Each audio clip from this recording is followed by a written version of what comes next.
How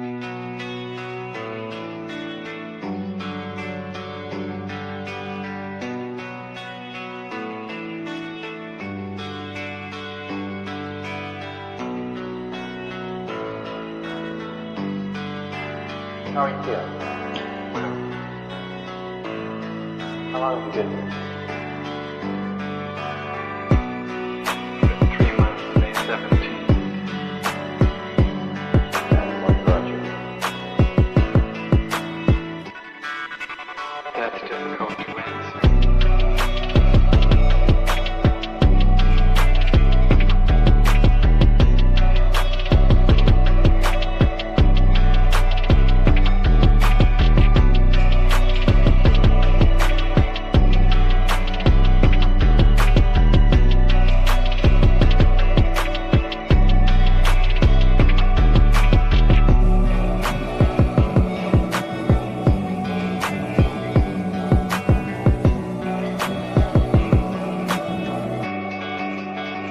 Some idea.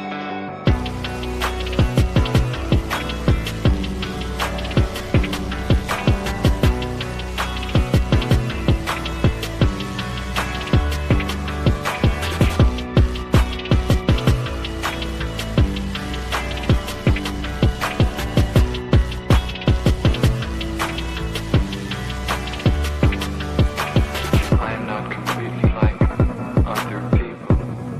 What do you mean by that? People dislike me because I am not completely like them.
I am trying to do with my life something which few people try to do, and this influences my thinking and consequently my action.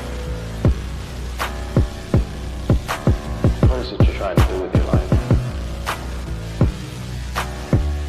Play the piano for people. I'm not clear.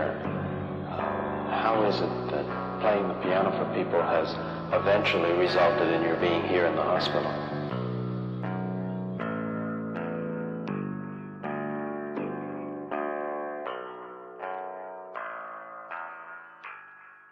That's difficult to answer.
this the end? There's a noise inside my head of crying people facing death. Is this the end? Is this the end?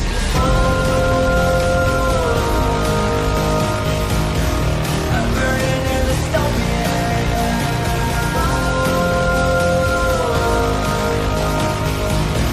There's no place to hide.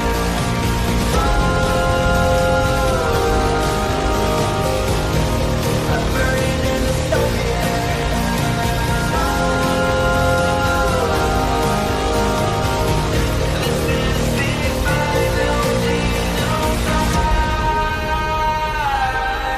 What have we done to the world?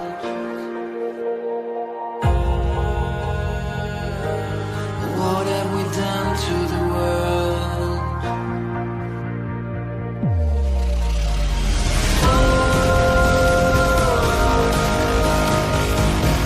I'm burning in the stone.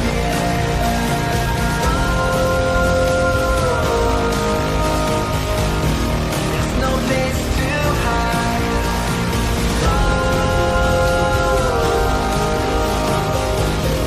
I'm burning in the stone.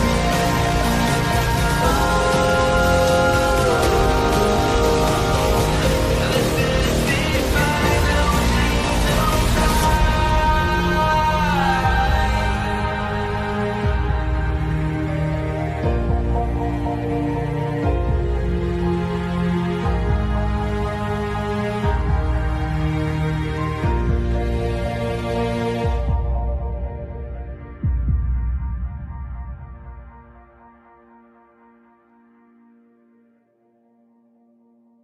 Who the fuck is Karlyn? She's just some sweet lady. She's like in a knitting. She does like a knitting stream. She's like a knitting YouTuber. She does knitting. Can we grow up a little bit and Alt not Girl be sent $200. retarded? Have you Please. seen the work of Karlyn Borysenko? Anti-commie cult leader and is obsessed with looking at what actual far-left communists are talking about and organizing today, infiltrating them. They infiltrated the universities, schools, media. She has the receipts to back it up. Primary source evidence. Infestation is dire and she calls Republicans idiots eating slop. Agree. Thank you for the big super chat. Yeah, oh, I know Karlyn B. She's solid. She's funny.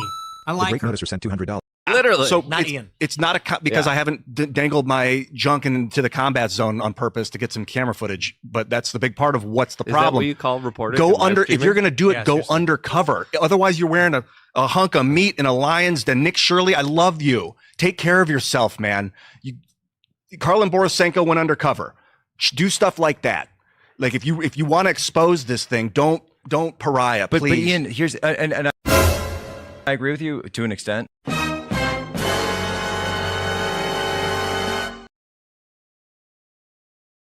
And I've learned a lot from Karlyn Borysenko, who goes in undercover with the left. And I've figured out from looking at her work, like when I first saw her stuff, I was like, oh, she knows what she's talking about. I need to like connect with her. And she actually, the first time I got assaulted in 2025, followed me and sent me messages. And she checked on me for months, just privately. It was so nice to have somebody like, are you okay? But I could tell she knew what she was talking about, and I subscribe to her. I look at all her stuff. I've learned so much, and I thought I knew a lot. I've learned so much. I watch these streams, and I've been watching a self-professed fascist named Karlyn who drinks and basically roasts these live streams. But weirdly, she has apparently embedded herself with Antifa before. And so it's such a funny stream because like... So they tolerate her?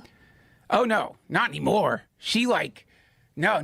She's like... I mean, I don't know if she's trolling or not, but on her stream, she's like, I am a fascist. Right. So she's proudly proclaiming she's a fascist. I don't know how much of that is trolling, how much of it is real, but conservatives who are drawn to her stream will say things like, these people are funded by George Soros. And it's the funniest thing because she gets so mad. And she's like, get off fucking Fox News. Stop watching that shit. It's all wrong. Do these people look funded? Do these people look like they have money? They're not funded. It's so, and I guess her bigger point is by saying these are funded agitators and not saying what they actually are, which is anti-capitalist revolutionaries, you dilute what's really happening. Because what's really happening, according to her, and I think a fair amount of people, is that the economy is so fucked. The middle class is diminishing so much. The cost of living is so high that this is the perfect soil you need if you wanted communism to grow anywhere.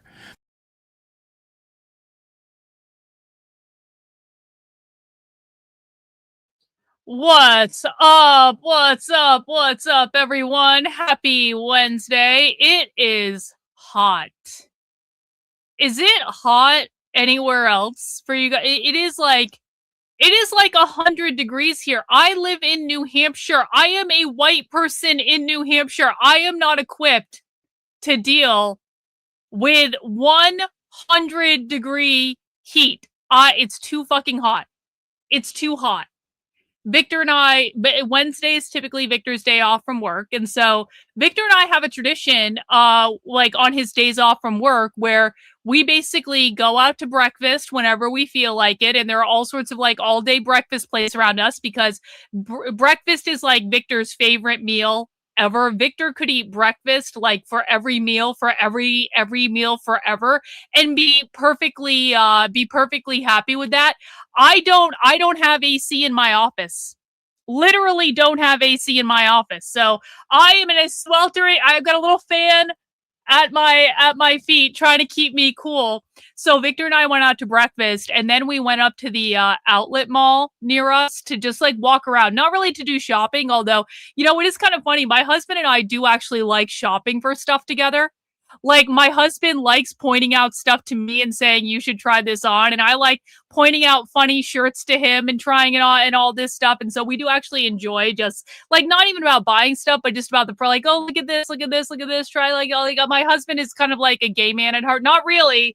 Not in that he like, you know, he doesn't fuck dudes or anything. But in terms of like the shopping, he does actually enjoy it. So we were walking around the outlet mall near me, and it was just so fucking hot, and he and I are both like, this sucks. But the good thing about walking around at the outlet mall is that basically if you get too hot, you just go into one of the stores and they have AC, and then you can look around at stuff, and then you can, you know, I've been very into hats lately. I look good in hats for some reason, except for baseball hats I don't really look good in, but like big hats with a brim or like bucket hats, I look good in hats. And so I've been on a hat kick lately where I'm always looking for new hats in whatever store I go in and stuff like that. So I was on the search for hats, and Victor was laughing about that. And you know, we did actually find like a white jean jacket and like Tommy Hilfiger that looked fucking great on me. So I don't know, maybe I'm gonna go back and get that jean jacket at some point. We'll have to see. But it is fucking hot. It's not fair.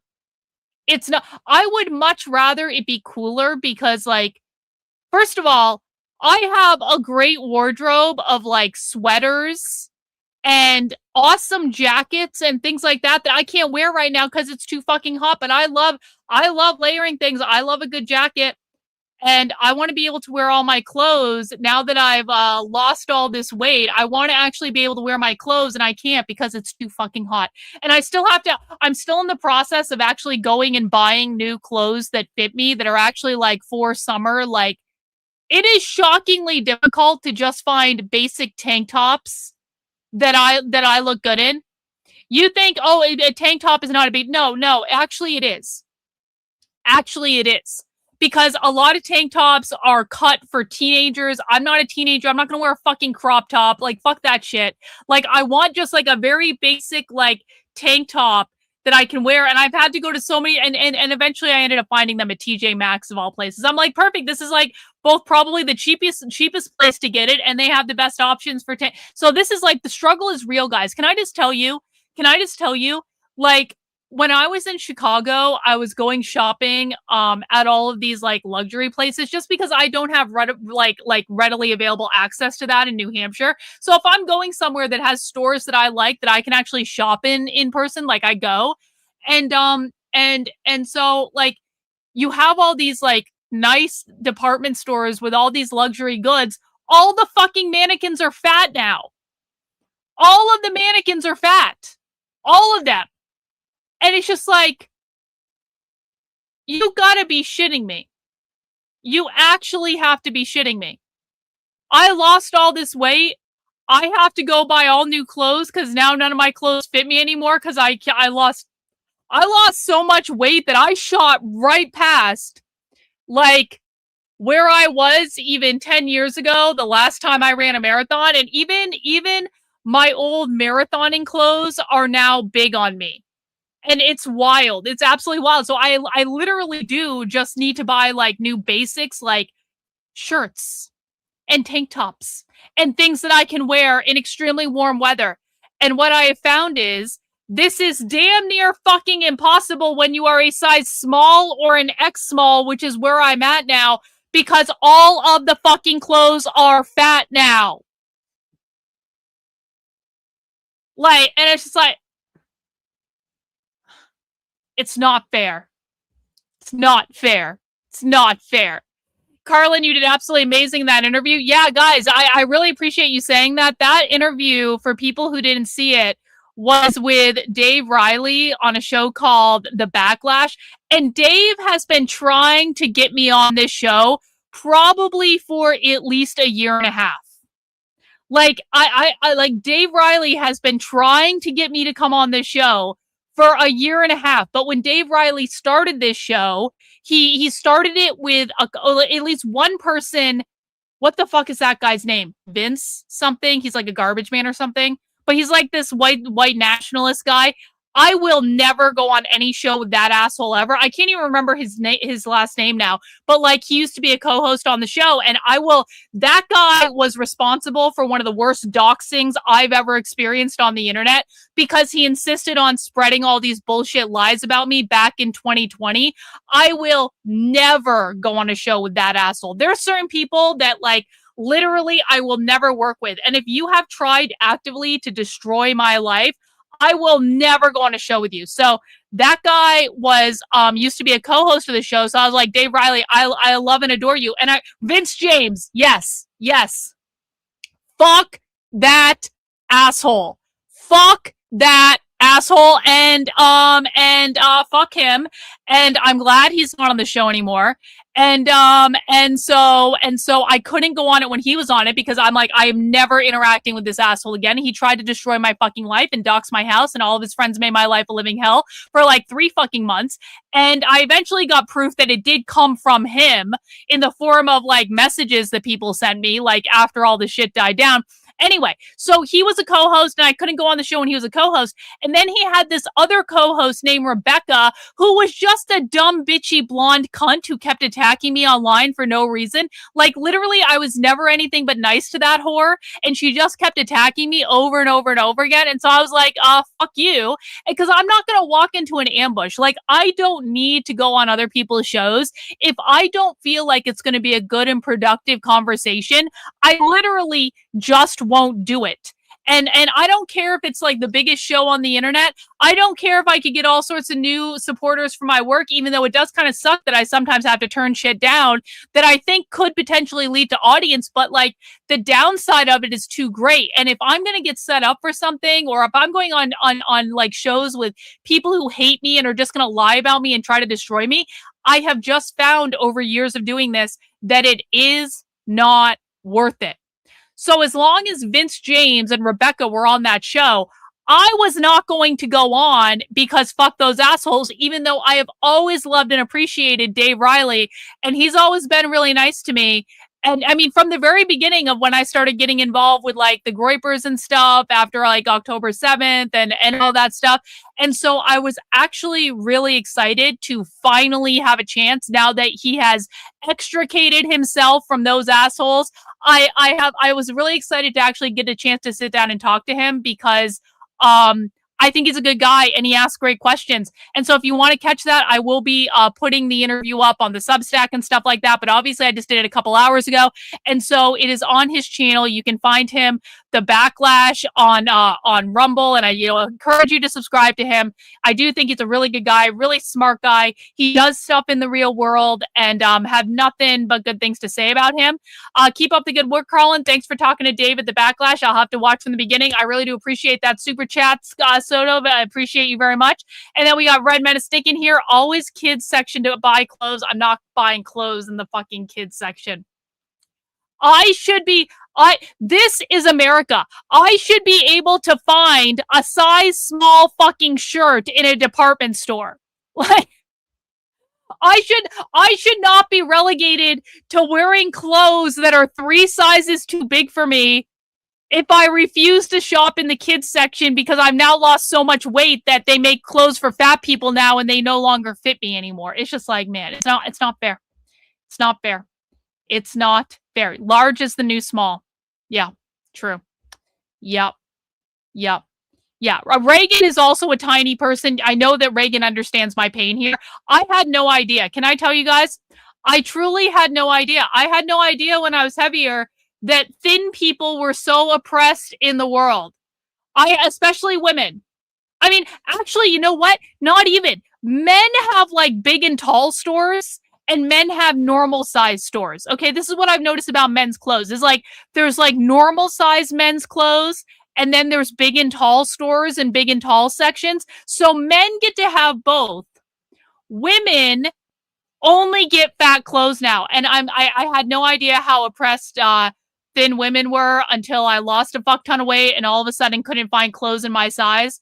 And the struggle is real. And also fat women who work in those stores are also really mean to you when you're thin. They just are. They're bitches. They really are. And listen, when I was bigger, thin people were mean to me then. Actually, it was I talked about this a little bit on the show last night with Jennifer, but losing so much weight so quickly, I very clearly see the difference between how I was treated when I was bigger and how I was treated now, just in the general public by people who don't even know who I am. And it's like when I was bigger, I was treated awful by people who were thinner. And now that I'm smaller, I'm treated awful by fat women because they feel self-conscious about whatever. It's like the world is so fucked. The world is so fucked. So that's, you know what, Reagan? You should go on Whatnot then, because I see size 5.5 shoes come up all the time for auction, and you can get them so cheap. You can get them so cheap because almost no one is a size 5.5 for shoes on Whatnot. So you should definitely go on there and get yourself some cheap shoes because no one's bidding on those shoes on Whatnot. You can get them for so low. It's crazy. Anyway. Yeah, see, we're finally, Reagan has now finally, at long last, after months of me saying to join Whatnot, Reagan's like, I can get cheap shoes for small feet on, Reagan, you can get anything on Whatnot. Whatnot is the happiest place on the internet. I also agree with this. I'm going to be honest, guys. I totally agree that sizes have changed and that sizes have gotten bigger. I have no business being a size X small. Okay? And I literally am. You guys don't believe me. I'm wearing an X small right now. This is an X small shirt. I have no business being an X small. Now, I'm 5'6" and 135 pounds. So that is on the smaller end of women. But I'm also still bigger than a lot of women just because I'm taller, my shoulders are broader. That's just the way that I'm built. I have no fucking business at 5'6" and 135 pounds being a fucking X small, okay? An actual size of an X small should be actually extra small. It should, and so I totally agree with this, that all of the sizes have shifted up and gotten way bigger. And that's also kind of like disturbing to me. Now, I also kind of like oversized clothes, so I guess it's not like the worst thing in the world. But yeah, it's weird. It's weird. Yeah, I mean, and see, this is exactly it. Is like there's so many women. Maria's 5'3" and 117 pounds. Like, what is she supposed? Like, if I am wearing an X small, how the fuck is Maria supposed to find clothes? Like an XXXXX small? Like, it's not fair. It's not fair. Thin women are oppressed in our society when it comes to clothes. Well, actually, yes, Asian sizing is different. So when I get clothes from China, because as you guys know, one of my great loves right now is getting high-end knockoffs from China. I find the whole process of seeing what I can actually get from China for how cheap and how good the quality is. It is shockingly good quality, by the way. The shit I get from China for like $15 is way better than what I would spend $30 on Target here, I'll tell you that. But Chinese sizing is different. In America, I am a small. In Chinese sizing, I am a large. Because Chinese sizing is completely fucking different because they're so small. And so, yes, in Asian sizing, I am actually currently a large. And it's kind of like a weird thing. I'm constantly having to, are we talking about China sizing or US sizing? And do you know what they call US sizing on the China apps? When something is actually in US size, they call it plus size. So you have to look in the description. Is this US size or is this China size? These are the things I think about. These are the things I think about on like a daily basis. Anyway, that's what I've been doing. Hey, can we for a moment talk about Owen? Can we talk about Owen and then we're going to get into the actual stream of the day? Can we talk about Owen? Okay. Listen.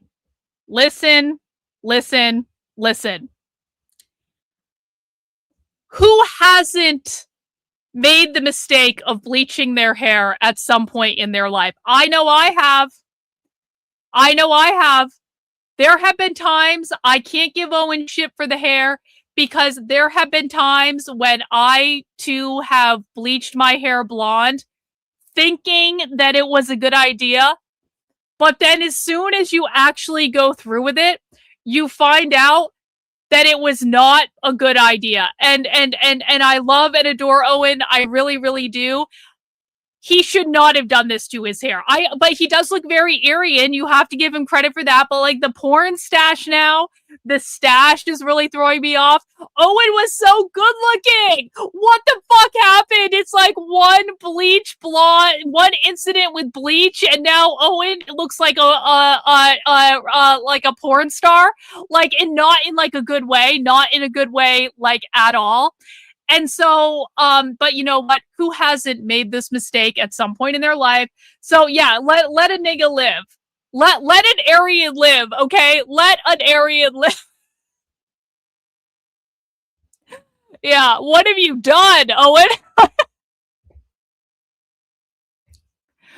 But apart from the hair, we need to overlook it. I think Owen is trying to position himself for like a role in the next Odyssey or something like that.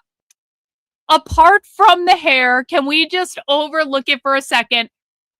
Everything that Owen said in this video, everything that Owen said spoke to my soul. And regardless of whether his hair looks good or looks blonde, regardless of what we think about his hair, we are Owen respecters on this channel because I just agree with so much of what he says, and I think he's being real and authentic, and I just so enjoy listening to him. And I just want to play this video, and I want everyone to experience the same level of joy that I did when I heard what Owen had to say in this video. Okay, listen. Again, we see the new MAGA coalition, which consists of Conservative Inc., neocons, and foreign loyalists, complaining that socialists and foreigners are winning elections in the United States of America. Well, guys, you have no one to blame but yourselves. This is literally all your fault. All you had to do was stop prioritizing foreign and special interests, but you couldn't do it. All you had to do was keep us out of another war in the Middle East, but you just couldn't do it. So you did that, and now Democrats are winning elections. And now it's socialists, and now it's foreigners. You guys did that. And we warned you this exact thing would happen, and you bitched and complained and said you didn't need us and called us names. Well, now here you are. You realize you've screwed the pooch, and your argument is, well, vote for Republicans. At least we're not Democrats. Vote for Republicans. They're not liberals. They're not progressives. That doesn't work. That's not selling anybody. And even if you could convince people like me in the media for this cause, it wouldn't change anything. It's already over. The perception is the Republican Party will always prioritize foreign and special interests and war, and then ask you to vote for them again after they campaigned on stopping the prioritization of foreign wars and special interests.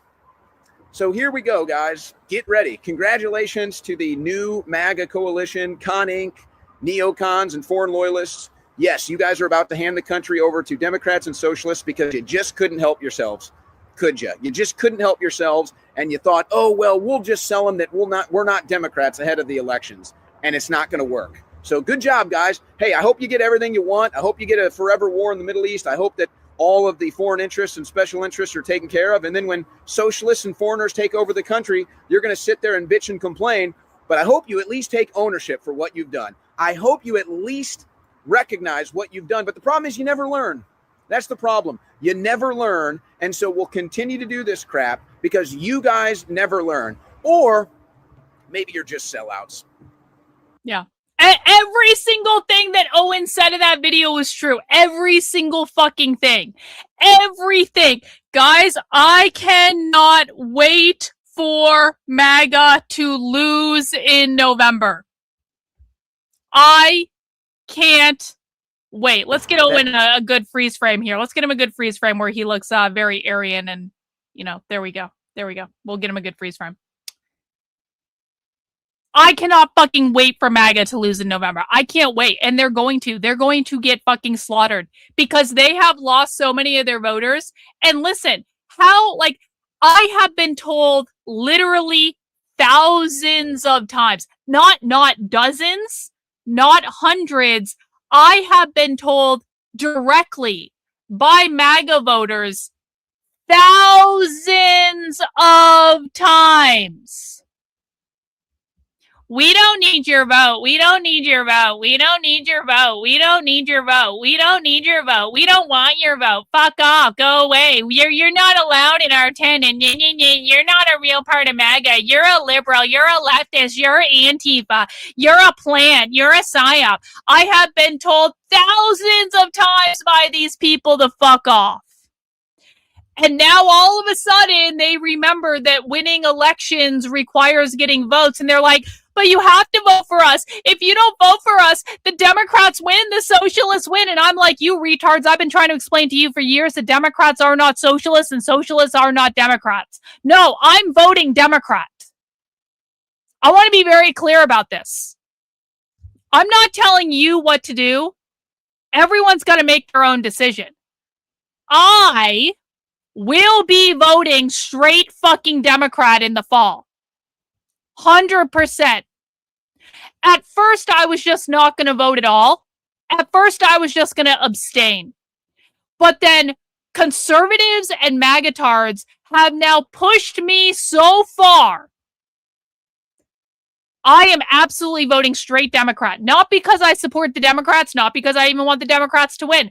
I am voting straight fucking Democrat as the biggest middle finger that I can possibly give to MAGA and Trump and all of those neocon retards who have fucked everything up for 2 straight years. 2 straight years of perpetual, ongoing, never-ending fuck-ups. From Trump, from the GOP, from magatards who support anything that Trump wants to do. Only literal retards think Democrats are socialists. Only literal fucking retards who don't pay attention to what the left is actually saying and doing think that Democrats are socialist. No, they're not. Not in any way. You guys should see my comments on an average day from conservative retards. And I promise you, if you had to deal with the amount of bullshit that I've had to deal with, it has always been conservatives and magatards and people and I talked about this on Dave Riley's show. I talked about this, how Andy No has actively tried to suppress my work, how I was supposed to have a whole multi-part series with Turning Point USA with Jonathan Cho that suddenly got canceled about my undercover work because Andy No was fucking peeved that my work was getting out there because he wants to gatekeep my stuff, because my work on the far left debunks all of Andy's fucking bullshit. The right has done more. Oh, no, John. No, I have for years. And you know what I'm going to do? I'm going to actually just ban you from my chat. That's how we deal with conservatards here. We need to gatekeep all of these fucking people away from our community. Conservatives and magatards need to be told fucking no, and they need to be told to suffer in November for all of the bullshit that they have been perpetrating. And I don't give a flying fuck if the Democrats win every goddamn election in the midterms. I do not give a flying fuck.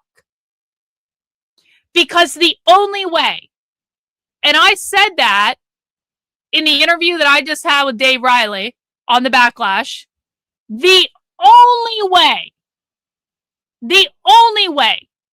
that we are ever going to be able to tackle the problem of the far left is to destroy the current Republican establishment. We need to destroy the current GOP. We need to completely extricate ourselves of Trump and the magatards and the neocons and the conservative propagandists. They need to be destroyed and silenced. Because we are never going to be able to get down to the business of even understanding what the left is doing and how they're organized and how they operate in the real world until the current conservative establishment goes the fuck away. And so that's where I'm at. And I don't care how much the Republicans whine. I don't care how much the Republicans cry. I don't care how much they say, you're secret Antifa and you're really a I don't give a flying fuck. They've been saying this about me for years while ignoring every amount of evidence that I've been putting out there for years, and then they want to run around and pretend that they're the ones fighting communism. They don't even know who the real communists and socialists are. They don't even know who the groups are. They don't even know who's driving the agenda. They don't even know how these groups operate. They don't even know what the language means. They don't know any of this shit. So don't tell me our only hope of beating the left is to elect the Republican establishment, because we have seen over and over and over and over and over again, the Republican establishment doesn't care enough to even understand the enemy they claim to be fighting. There is no universe in which Trump or the GOP or any elected Republican anywhere is providing any pushback on Antifa and the real far left. And they lie and they shill propaganda. And they rely on the stupidity of their own audience, who they have been misinforming for years and years and years and years and years. They rely on the ignorance of their own audience to get away with it. And I will not vote for these people ever. They need to be destroyed. And so if we can't destroy them, then the left wins. It's really that simple.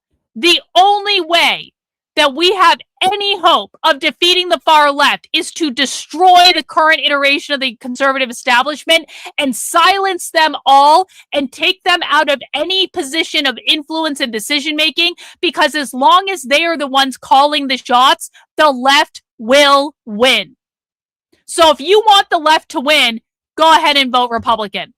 If you want the left to win, go ahead and vote for the same old thing, because they're not Democrats. See what it gets you. I'm going to bet that your children are going to suffer for your own fucking fecklessness because you are not willing to do what was required to solve the problem. That's the difference between me and a lot of people who vote Republican. I am willing to do what is required to solve the problem. I am contributing to solving the problem in the very best way I know how, by making the evidence available to as many people as possible. I am willing to put myself in real physical danger going undercover with the left. I am willing to put on fucking disguises that are really uncomfortable to wear in public in order to collect information and intelligence. I am willing to spend hours and hours and hours of my time every single day teaching people what is going on and showing you direct receipts. I am willing to silence people who only get in the way and cause problems. I am willing to gatekeep this community to keep every fucking retard out of it so that the smart people have a place to go where they can actually focus on the work. I am willing to be less famous and less relevant, because believe me, I could have played the game and been the conservative poster child for all this shit. I did it for a year. I could have done it for longer if I wanted to. I am willing to take financial hits directly of thousands of dollars, tens of thousands of dollars that I could be bringing in if I was willing to take money from political organizations to shill their bullshit narrative. I am willing to do what is required. Until other people are willing to do what is required, the left is going to win and we are going to lose. And for me, if you're voting for the Republicans, you are a feckless fucking loser who is not willing to do what is required. And if that hurts your little sensitive fifis, I don't give a flying fuck. You want to know why? Because defeating the left is actually more important than your fucking feelings. The Republican Party and the GOP and Trump are selling us out every single fucking day. They spit in our faces over and over and over and over and over again. And they think that we are so stupid that we will turn around and vote for them anyway. Fuck them. Fuck them. And fuck anyone who supports them. Honestly. I want to defeat the left. I want to stop the problem of the real far left because I think it is an existential crisis that is going to destroy all of us. And if you are not willing to do what is required, then go back to Fox fucking News and enjoy being lied to for the rest of your life. And don't cry and complain when the left overthrows the government and takes your kids with them. That's how I feel about that. Speaking of what is required, what we do on this channel for people who are new here is we study the far left. We study them as though we are studying animals in a zoo. We think of the leftists as being in like an environment where we can observe their behavior. We read their propaganda. We watch their meetings. We go undercover at their events. We see what they're talking about directly. When I was undercover in Chicago this past weekend, I went to an Antifa bookstore, a far-left revolutionary bookstore where they host far-left revolutionary meetings, and they sell far-left propaganda and books, and they do educational events and book clubs and all that stuff. And that bookstore is called Pilsen Community Books. At Pilsen Community Books, I acquired a bunch of different Antifa propaganda that I'm now going through and reading, because it is important that we actually read what they're putting out, not just that we look at the cover and we flip through it. We need to actually read it. One of the things I got was this thing here, which you can see in the picture. It is titled Boobs, Not Bombs. Produce Your Own Transdermal Estrogen. And it is a document that was produced by something called the Fairy Wings Collective. I don't know what that is, but the Fairy Wings Collective is producing a zine. A zine is a propaganda tool of the far left. They are producing materials teaching people how to make their own trans DIY hormones. And I think we should read this. And by the way, that isn't even the only Antifa document that I have about DIY hormones. I have been given these specific, I have several copies of these documents.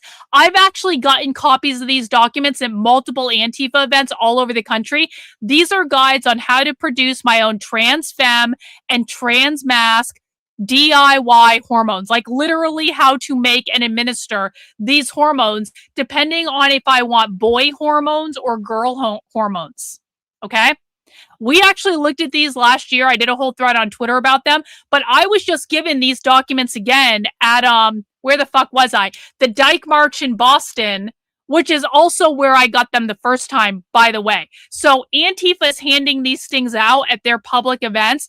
This is like propaganda that's in their ecosystem. Now, one of the cool things about zines is we collect zines in person so that we can see where are these things being distributed. We go to different events where Antifa distributes stuff like this, and we collect them in person to be able to say, I got this in Chicago, I got this in Seattle, I got this in Baltimore, I got this in Florida. We want to be able to know what ideas are percolating in far left ecosystems around the country. However, the vast majority of these zines are also available digitally because, does this have it? Let me see real quick. One of the things to know about socialist publishing, there is no copyright for socialist publishing, okay?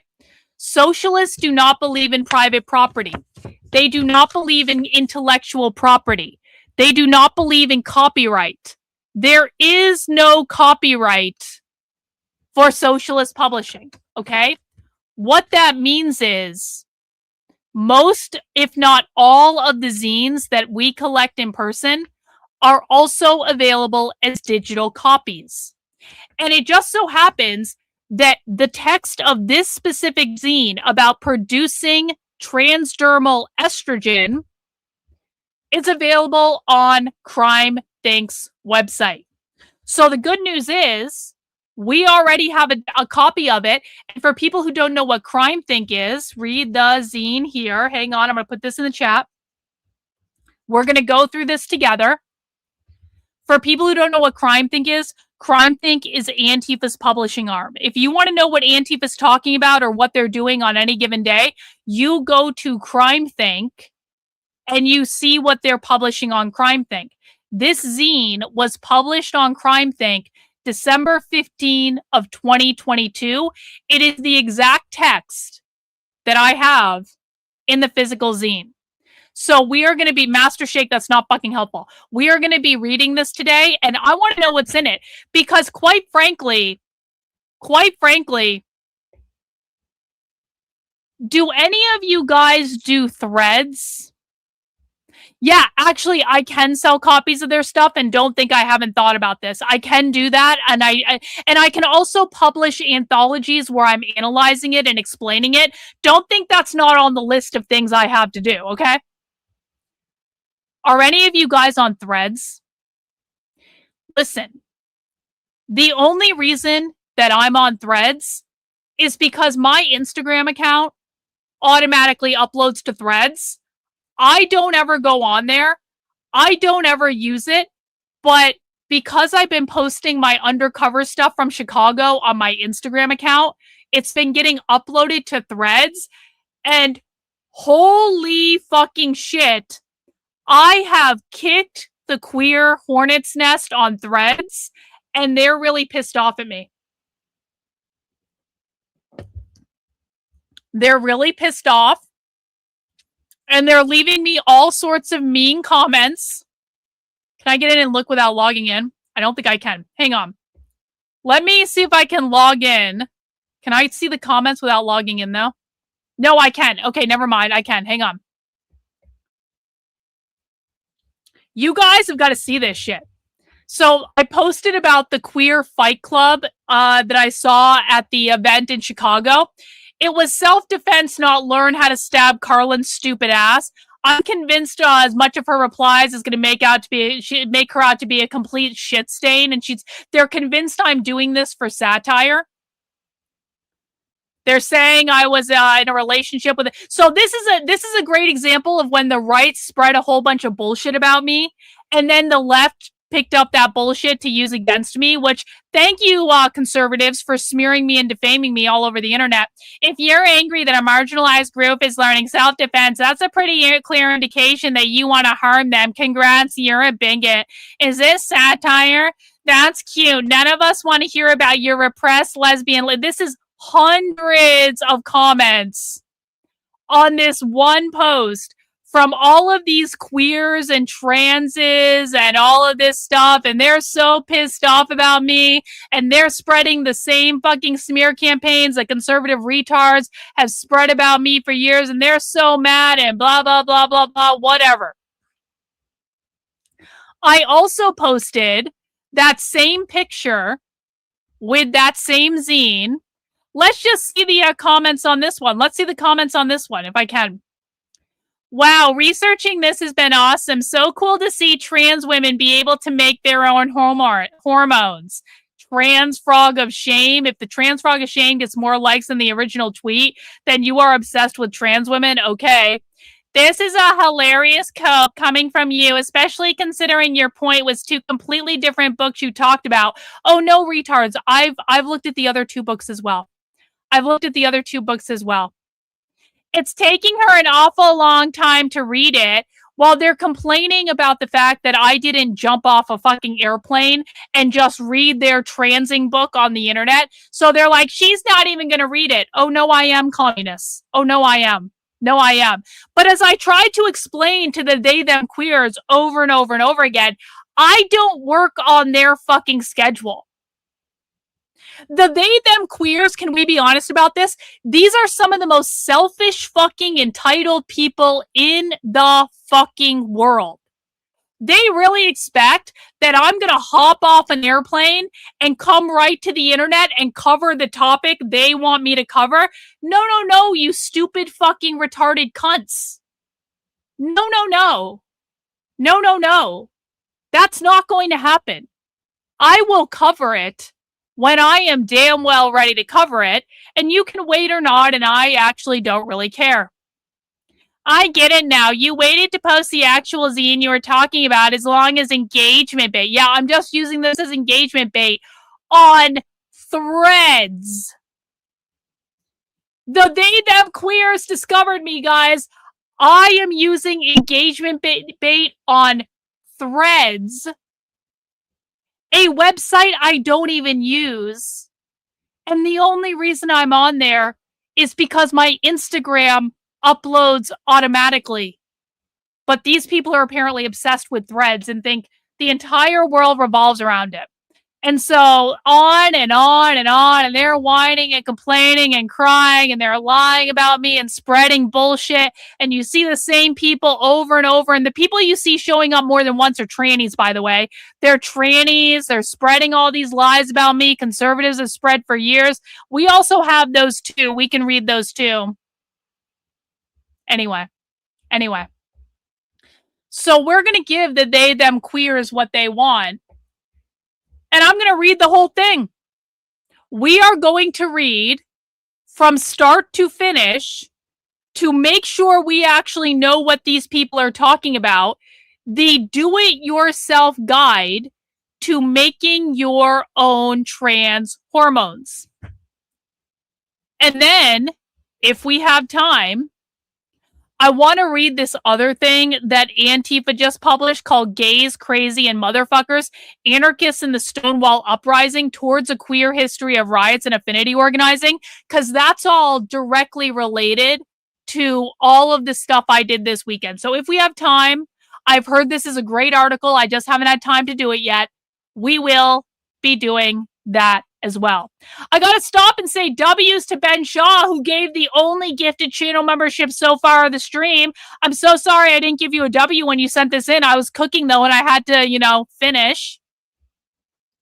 Guys, how I fund my work is people sending gifted channel memberships and super chats, or they subscribe to my Substack, or they buy merch in my merch store, or there are other ways too that people can support my work. But my very, very, very favorite way to fund my work is through gifted channel memberships. The reason is that gifted channel memberships not only support me, they also support the community. Data12 over on Rumble is just given a gifted channel membership. Thank you so much, Data12. W's to you, good sir.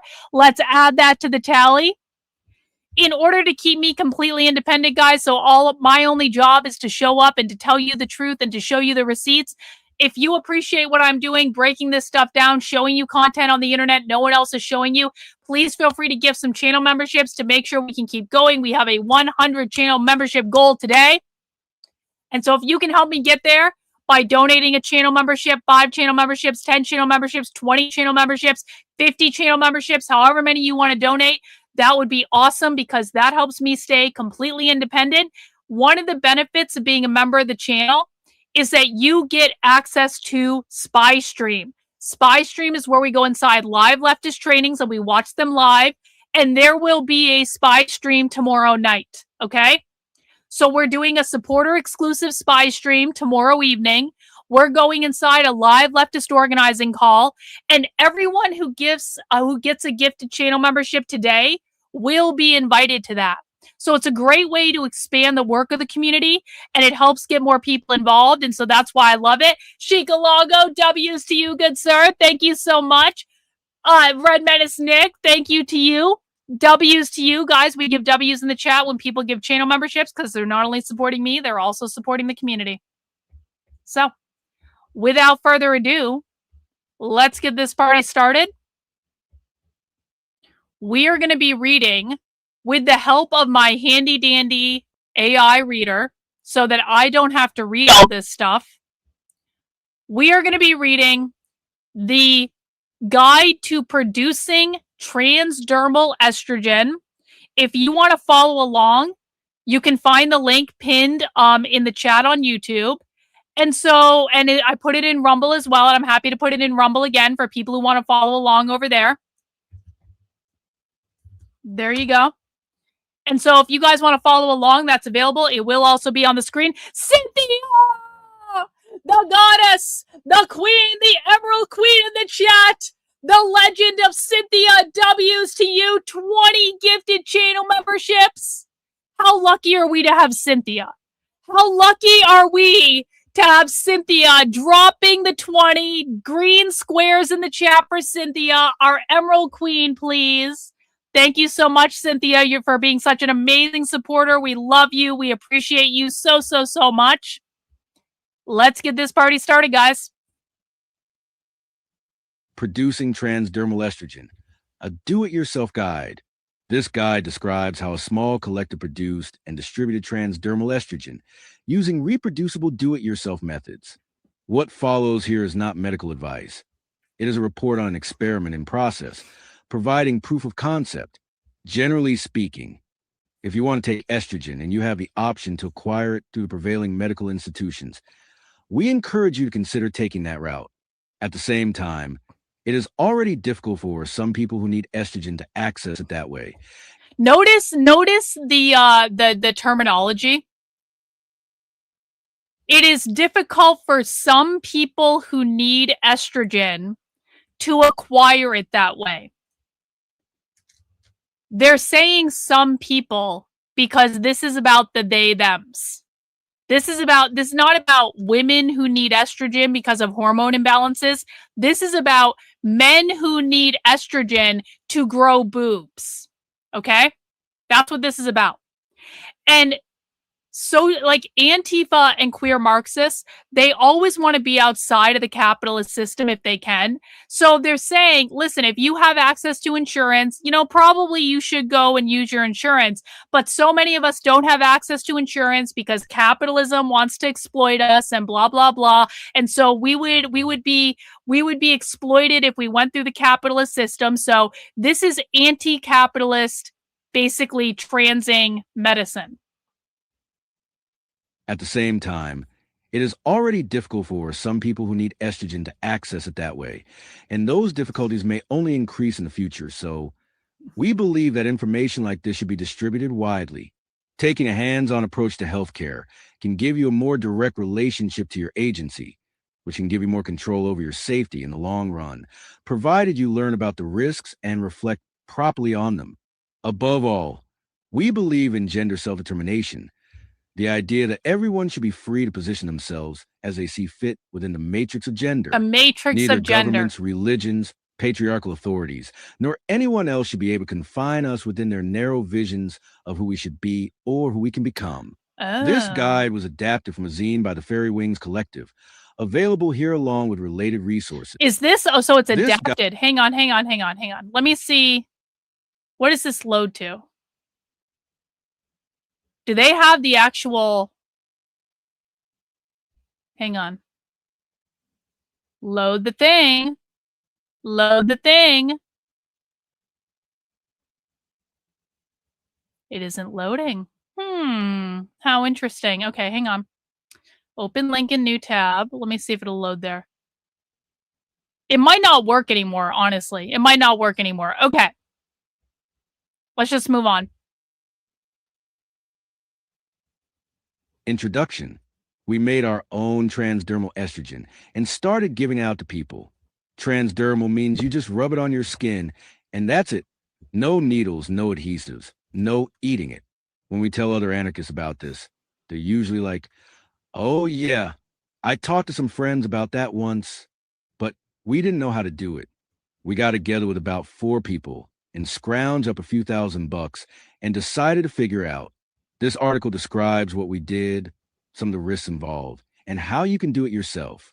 With access to transgender healthcare becoming increasingly politicized and restricted, especially in certain parts of the country, being able to make our own hormones is a necessary step towards ensuring that people in our communities have access to the care they need. See, I was assured by the they them queers over and over and over and over again that when I said that these guides were about making your own DIY transing hormones, I was lying.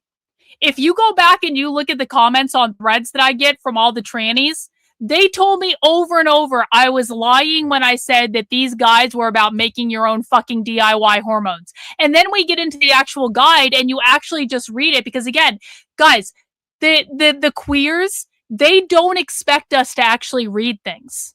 I was trying to explain this to Dave Riley earlier. It's like the they them queers think that we're all magatards. The they them queers think that we're Trump supporting fucking magatards. They don't expect us to read things. They don't expect us to actually look at what they're doing because the magatards for so long have ignored what they're doing and don't actually read things, and the magatards just make up all this crazy shit. And so when they get confronted with a person like me who actually does read all their materials, they truly have no idea how to contend with it, and they just start lying about what's in the materials. You think this is about us producing our own hormones? We don't do that, and fuck you, and you're lying about what it says, and blah, blah, blah. They're trying to gaslight me in the comments into not even reading it because they're so used to doing that with the magatards, and it always works because the magatards don't fucking read. But then you actually read it, and it says, being able to make our own hormones is a necessary step towards ensuring that people in our communities have access to the care they need. And this is an entire guide about making your own fucking hormones. So don't fucking tell me they, them, queer trannies on threads or anywhere else that this isn't about what I say it is. It is explicitly about what I say it is from the very beginning of the publication. And if magatards would remove their heads from their asses and actually read things, we would probably have many less problems. Many, many less problems. Thank you so much, Getting the Blue, for the super chat. I appreciate it. I admire you and love you too, my dear. Thank you so much. We got John in there with a gifted channel membership. W's good, sir, getting us up to 25% of our goal. Appreciate it, bro. You rock. Being able to make our own hormones is a necessary step towards ensuring that people in our communities have access to the care they need. Doing this project ourselves instead of relying on doctors, prescriptions, and established medical supply chain offers more privacy, autonomy, and ease of access for individuals who might find it difficult to access hormones through traditional methods.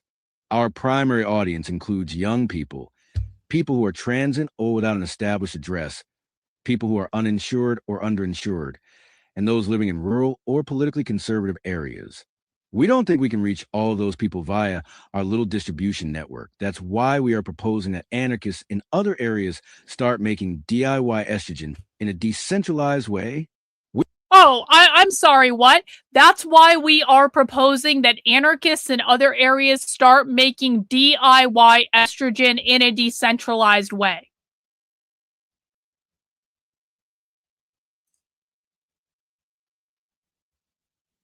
They're making do you want to know why trans people in queer leftist circles go insane? They're literally DIYing their own hormones. It's not just that they're medicalized with hormones. They are DIYing their own hormones outside of the medical system. What could possibly go wrong? We encourage anyone who wants to participate in this project to read this guide and start producing their own supply. First, some good news. It works. Several individuals started using the transdermal estrogen we made without taking any other exogenous hormones. After several weeks, they had successfully raised their estrogen levels. They were able to adjust the dose by taking more or changing the administration site. As different places. Cynthia, they're so good. They're so good. The orange ones are so good. I have the lemonade now. It's really good. It is so refreshing on a hot day. And one of these is so filling. It's like you're gonna love them, Cynthia. If you like an orange creamsicle, you're gonna love the orange protein sodas. They're so good. Supply. First, some good news. It works. Several individuals started using the transdermal estrogen we made without taking any other exogenous hormones. After several weeks, they had successfully raised their estrogen levels. They were able to adjust the dose by taking more or changing the administration site, as different places on your body offer a higher or lower efficacy of absorption. Below, we'll offer a more detailed report on their experiences. Estradiol suppresses your body's production of other sex hormones through a negative feedback loop. An estradiol level 150 pg/ml is usually enough to suppress your body's production of testosterone into the female range. However, current standards of care in some individuals' body chemistry may require an anti-androgen to achieve these levels. Since the dose is flexible and site of administration can be changed to suit your needs, some of this depends on your body and the results you want. For more information, check out transfemscience.org, specifically this article. Oh, look, for more information on producing your own trans hormones. Genital application via the scrotum and neolabia for greatly enhanced absorption of transdermal estradiol in trans feminine people. So, the they-them queers are applying the DIY estrogen to their literal balls. And that is how they are administering the DIY transing hormones, or to the neolabia if they have had their literal balls removed. Want everyone to just take a moment with that. I want to make sure everyone's got a good visual in their head of what we're talking about. Shika Lago, thank you for being a member of the channel for 5 months. We need a new party. Both legacy parties need to go. I don't know if we're ever going to be able to build a new party, but like if someone can actually make that shit happen and rally for it, hey man, like I'd be open to the idea. If it destroys the Republican Party, that's good enough for me. Yep. It rubs the lotion on its balls so it can grow the boobies. Yep. That's what we're talking about here. Yep.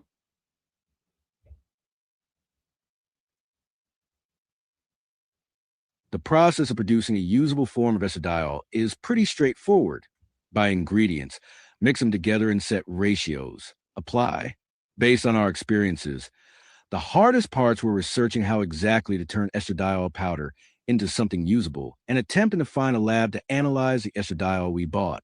Now that we've done those things, you can copy our steps and end up with about the same result. We encourage you to do your own research and learn as much as you can on this topic. None of us are experts, and we would all benefit from learning from each other.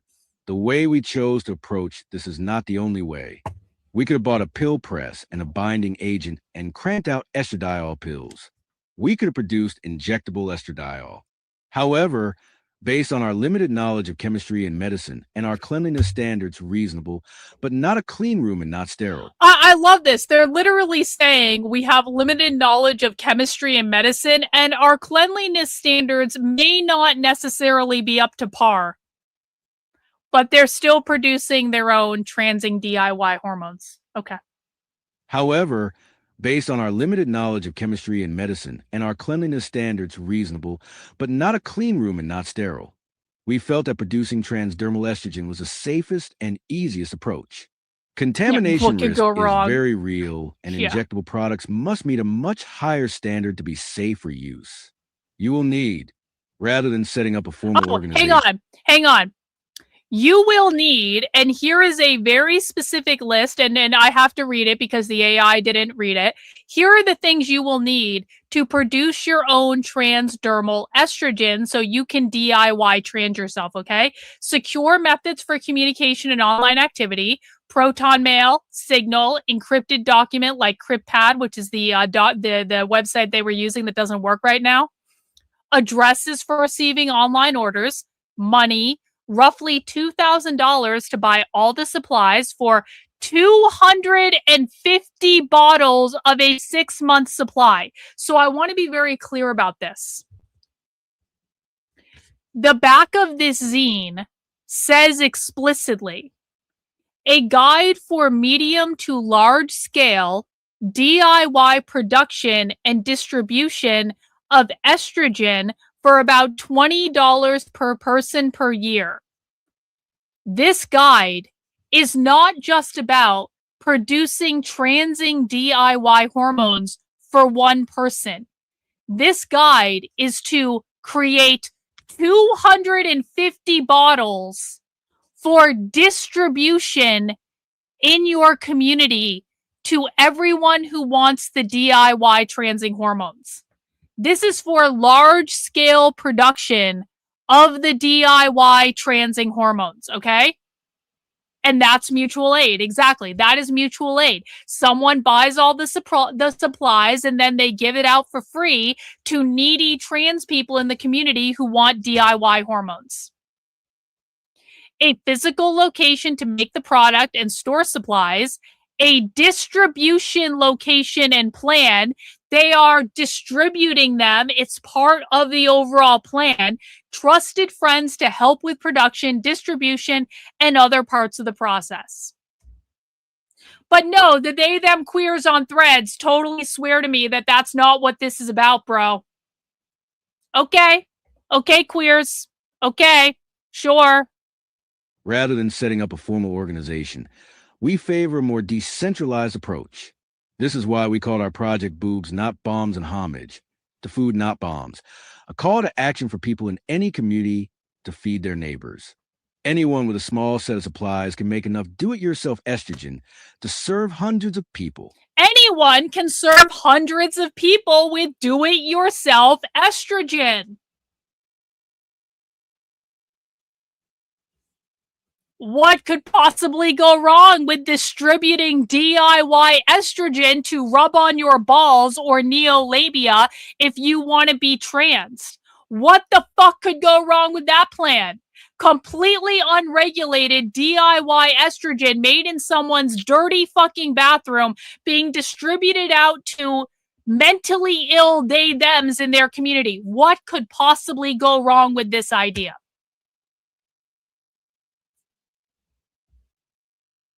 Anyone with a small set of supplies can make enough do-it-yourself estrogen to serve hundreds of people. We intentionally chose reproducible methods. Our goal is to equip others to make do-it-yourself hormones as well. You know your community and its needs better than we do. Our goal is to equip others to make do-it-yourself hormones. It's very clear. Thank you, Antifa. Our goal is to equip others to make do-it-yourself hormones as well. You know your community and its needs better than we do. Via direct action, we can secure the autonomy of queer and trans folks, even in the face of an increasingly oppressive and surveilled future. If you are starting a Boobs Not Bombs, email us, boobs not bombs. And look at this, mutual aid. Mutual aid. This is all about mutual aid. Mutual aid is how the left is funded, guys.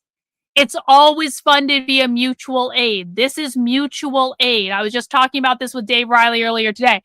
Kristen! Thank you so much, Kristen. W's to you. Thank you for the 5 gifted channel memberships. Appreciate your support very, very much. Boobs Not Bombs. Disclaimer. Neither the vials we produce nor this text are intended to diagnose, treat, prevent, or cure any medical illness.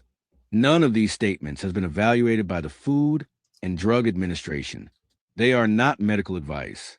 Boobs Not Bombs is a reference to Food Not Bombs, an anarchist food distribution. Yeah, so this particular book is about estrogen only, but they have other guides for how to produce testosterone. So I do have, like I said,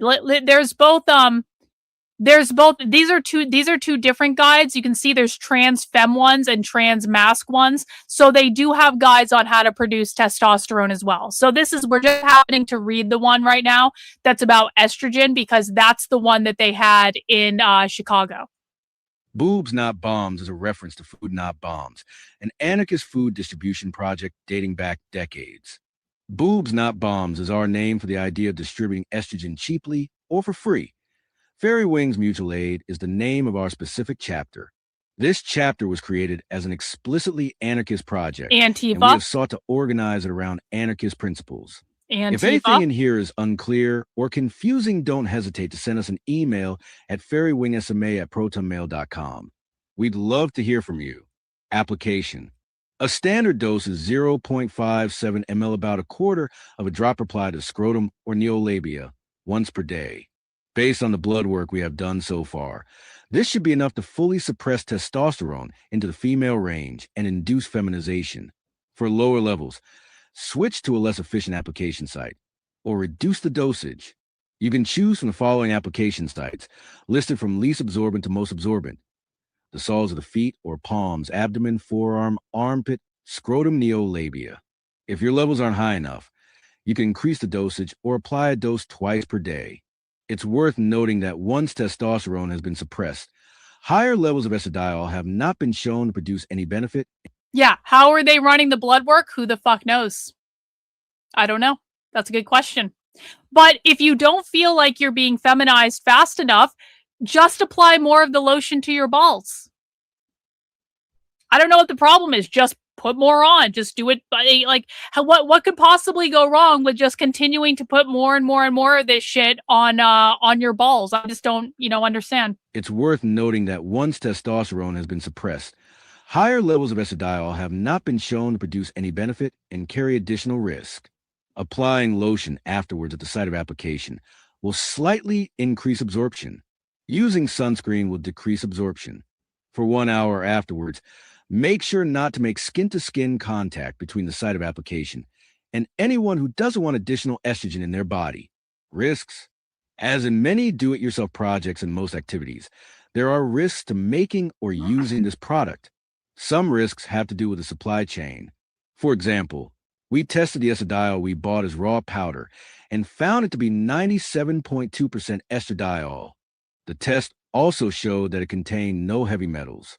That being said, we weren't able to figure out what the remaining 3% was.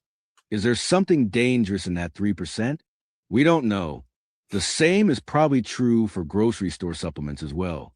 If a company is accused of putting dangerous chemicals... Listen, guys. We don't exactly know what's in this estrogen compound that we bought off the internet, but it's probably okay because probably the same thing is true with supplements in the grocery store. So even though we don't really know what's in this substance that we bought off the internet that we're now saying you should apply to your balls, like, it's probably fine. I mean, supplements in the supermarket do the same fucking thing, right? Yeah, source. Trust me, bro. Trust me, bro. If a company is accused of putting dangerous chemicals in its supplements, it might be investigated, but otherwise, supplements are not regulated by the Food and Drug Administration. In our opinion, this estrogen is probably about as dangerous as a standard over-the-counter supplement. If you are able to get estradiol prescribed by a doctor and you can afford it, it will undoubtedly be higher quality, and we recommend you do so. Nevertheless, that isn't possible for many people. That's where this guide comes in. There are inherent risks to taking estradiol as well. The following is written for AMAB, assigned male at birth, people. For AFAB people, the risks are greater and the rewards are very different. For all people, estradiol is associated with blood coagulation. This can lead to a number of adverse events, including heart attacks, strokes, and blood clots, also known as thrombosis. Hang on. There's a question in the chat. Aren't these the same people who are poly and don't ask questions? I mean, some of them are poly and some of them are not poly. It really does depend. Many of them are because polyamory is a way to queer, like capitalist married, like relations and stuff like that. But also, there are a lot of polyamorous people that are not queer Marxists, so don't assume that any polyamorous person is a queer Marxist. Like, there are polyamorous people that do it because that's the way they want to live their life. It has nothing to do with a political position. These people tend to be queer as poly as a political position rather than anything else. But like, whether they're polyamorous or not, that has nothing to do with whether or not they're taking DIY trans hormones. Like, it's not necessarily that both of those things are true. It just depends. Thor's Rune on Rumble. Thank you so much for the Rumble rant. It's mostly harmless. Yeah, mostly harmless. Pinky swear, trust me, bro. Yeah, no, I disavow this and I don't want no fucking Fed posting in my fucking chat. Okay? I want to be very clear about this. I do not want anyone making their own concoctions and then distributing them. Do not fucking do that. Completely disavow. That is wildly fucking inappropriate. Okay? We do not inflict physical harm on anyone, and if you ever Fed post in my chat again, you will be removed. I don't avow any of this shit. We don't avow violence. We don't involve, and we certainly are not going to be fucking poisoning people. Okay, well, you just got put in timeout. Congratulations. Obviously, you've learned nothing. If you ever, and this goes for anyone, if you ever talk about doing violence or harm to people, you will be fucking removed because you are just as bad as they are. Get the fuck out. A particular concern are venous thromboembolisms, or VT events, blood clots in veins moving blood towards the heart. For AMAB people that take estradiol, the increased risk depends on the dose and the means of administration. The risks are greater with higher levels. Some ways of taking estradiol are more associated with VT events than others. The exact risks are not precisely known, as research on trans people is poorly funded. Yo! Old sub. Old sub. The fucking king. The legend. The hero. Plague Doctor emojis in the chat for old sub. Appreciate it, bro. Massive, massive, massive W's. Big support. Old sub dropping a 50 channel membership in the chat. Gifting 50 more people with channel memberships, bro. Getting us up to our 80% of our goal for the day. Old sub, you are a hero. You are a legend. You are so generous. We love you. We appreciate you so fucking much. Thank you for being such an amazing member of the community. A legend. The legend of old sub. However, based on the available data, it seems that transdermal estradiol levels within 100 to 200 pgml, and perhaps as high as 300 pgml, produce little or no additional risk of clotting events. For a fuller overview of the research, read this. Another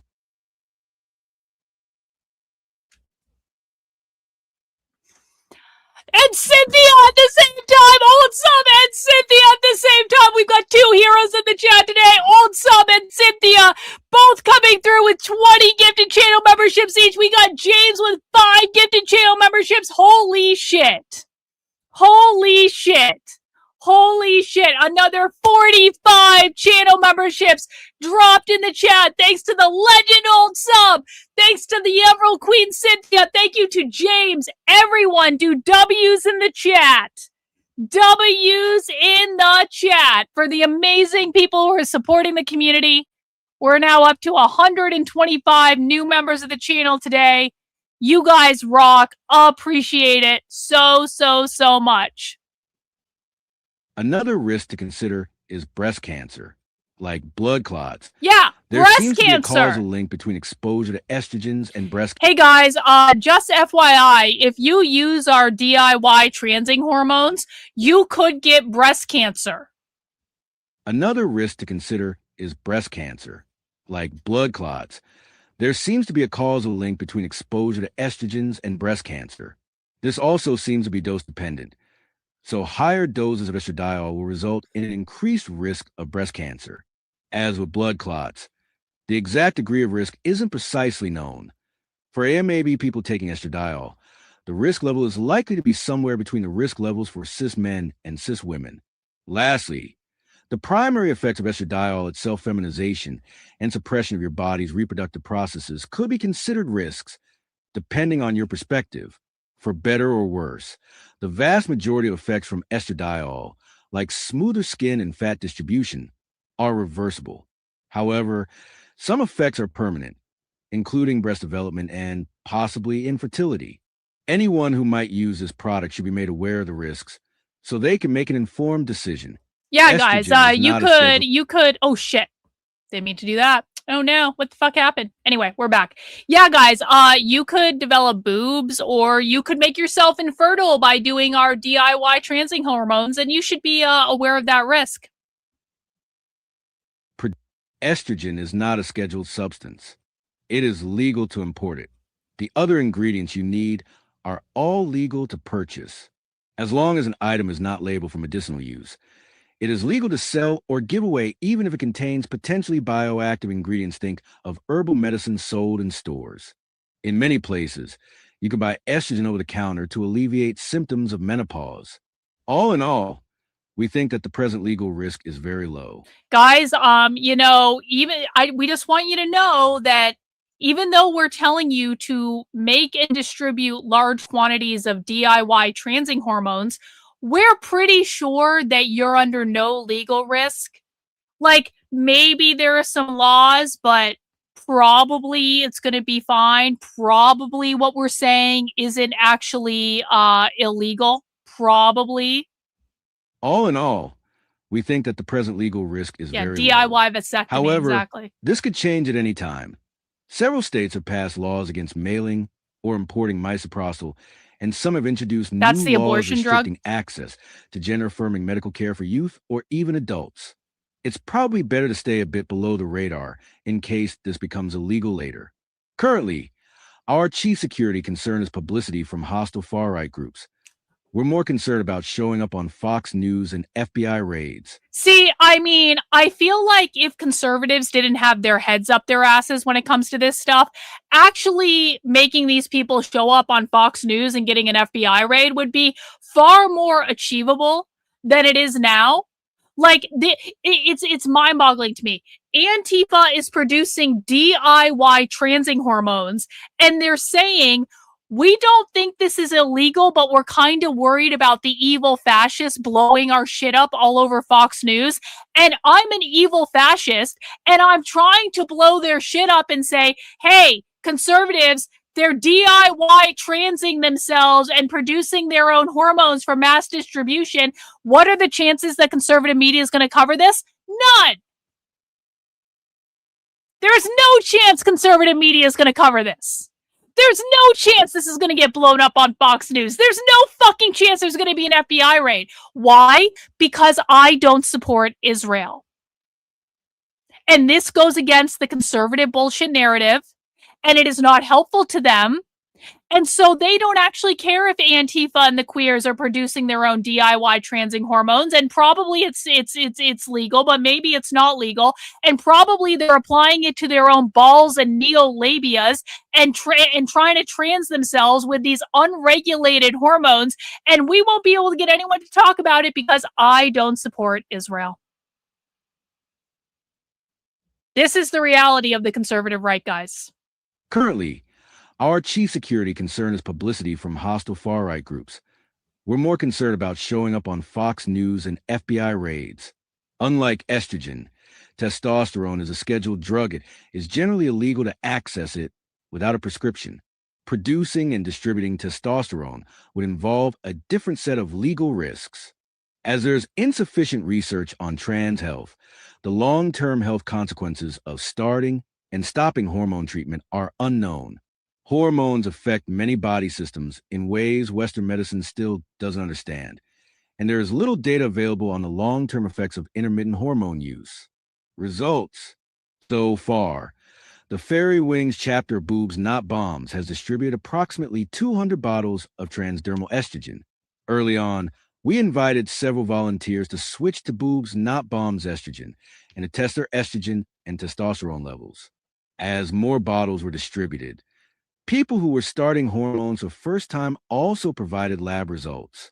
We asked volunteers to wait until they had been taking Boobs Not Bombs estrogen for 3 to 4 weeks before they tested, in order to avoid lingering effects from other preparations of estradiol they may have been on previously. The results we collected do not meet the rigorous standards of scientific study, especially considering the wide variety of possible administration sites, dosing, and individual variables, including they did other their own medical study. conditions, Yeah. concurrent medications, hormone-related and otherwise, They did. lifestyle, and the like. However, we can provide the information we receive from volunteers. Since the beginning of the project, 5 people have taken or switched to Boobs Not Bombs estrogen and provided numerical lab results. While we asked a standard set of They're doing questions trials, of each person, Mhm. some people were unable to have their testosterone levels checked, and some provided incomplete information. At least one individual never took any lab tests, but did experience breast development and sensory changes. One person reported applying a quarter of a dropper daily to the scrotum neolabia, which resulted in estrogen levels of 250 pg/ml and testosterone 200 ng/dl. 2 people applied the estrogen to their forearms. One used a half dropper per day and measured estrogen 94 pg/ml, while the other used 1 full dropper daily for estrogen levels of 125 pg/ml. The 2 people who administered this estrogen to their armpits were also both taking anti-androgens. Both applied a half dropper per day. One had estrogen levels of 200 pg/ml and the other 842 pg/ml, and testosterone of 33.3 ng/dl. According to transfemshins, commonly recommended ranges for transfeminine people in the literature are 100 to 200 pg/ml, 367, 734 mol/L for estradiol levels, and less than 50 ng/dl, 1.7 mol/L for testosterone levels table. However, higher estradiol levels of more than 200 pg/ml, 734 mol/L can be useful in transfeminine hormone therapy to help suppress testosterone levels. Lower estradiol levels, less than or equal to 50, 60 pg/ml, less than or equal to 180, 220 mol/L, are recommended and more appropriate for pubertal and adolescent transfeminine individuals. If you want to share your own results, email us and tell us how long you've been taking this estrogen, any other hormone-related medications, your dose, administration site, and lab results, estrogen and testosterone levels. Why? For some people, there can be risks associated with not taking hormones as well, and these can also be life-threatening. Why would you use DIY transing hormones? Because if you are a trans person and you don't utilize the DIY transing hormones, you might literally die. It is life-threatening to not get the medical care you need. And capitalism is awful because the oppressive capitalist system denies trans people the medical care. And now the evil Trump administration is trying to literally genocide trans people by not allowing them to get the care they need. And so our only choice is to DIY the transing hormones. Otherwise, trans people might literally die. For some people, there can be risks associated with not taking hormones as well, and these can also be life-threatening. Those who want to restrict access to hormones often speak about the irreversible changes that are associated with taking hormones. In fact, our bodies are always changing in irreversible ways. Taking exogenous hormones can be a way of intentionally participating in that change in order to move it in a direction that feels more aligned with how you want to be. While there are numerous barriers that prevent people, especially trans people, from accessing hormones like estradiol, there are comparatively few mechanisms to ensure that everyone who wants hormones has access to them.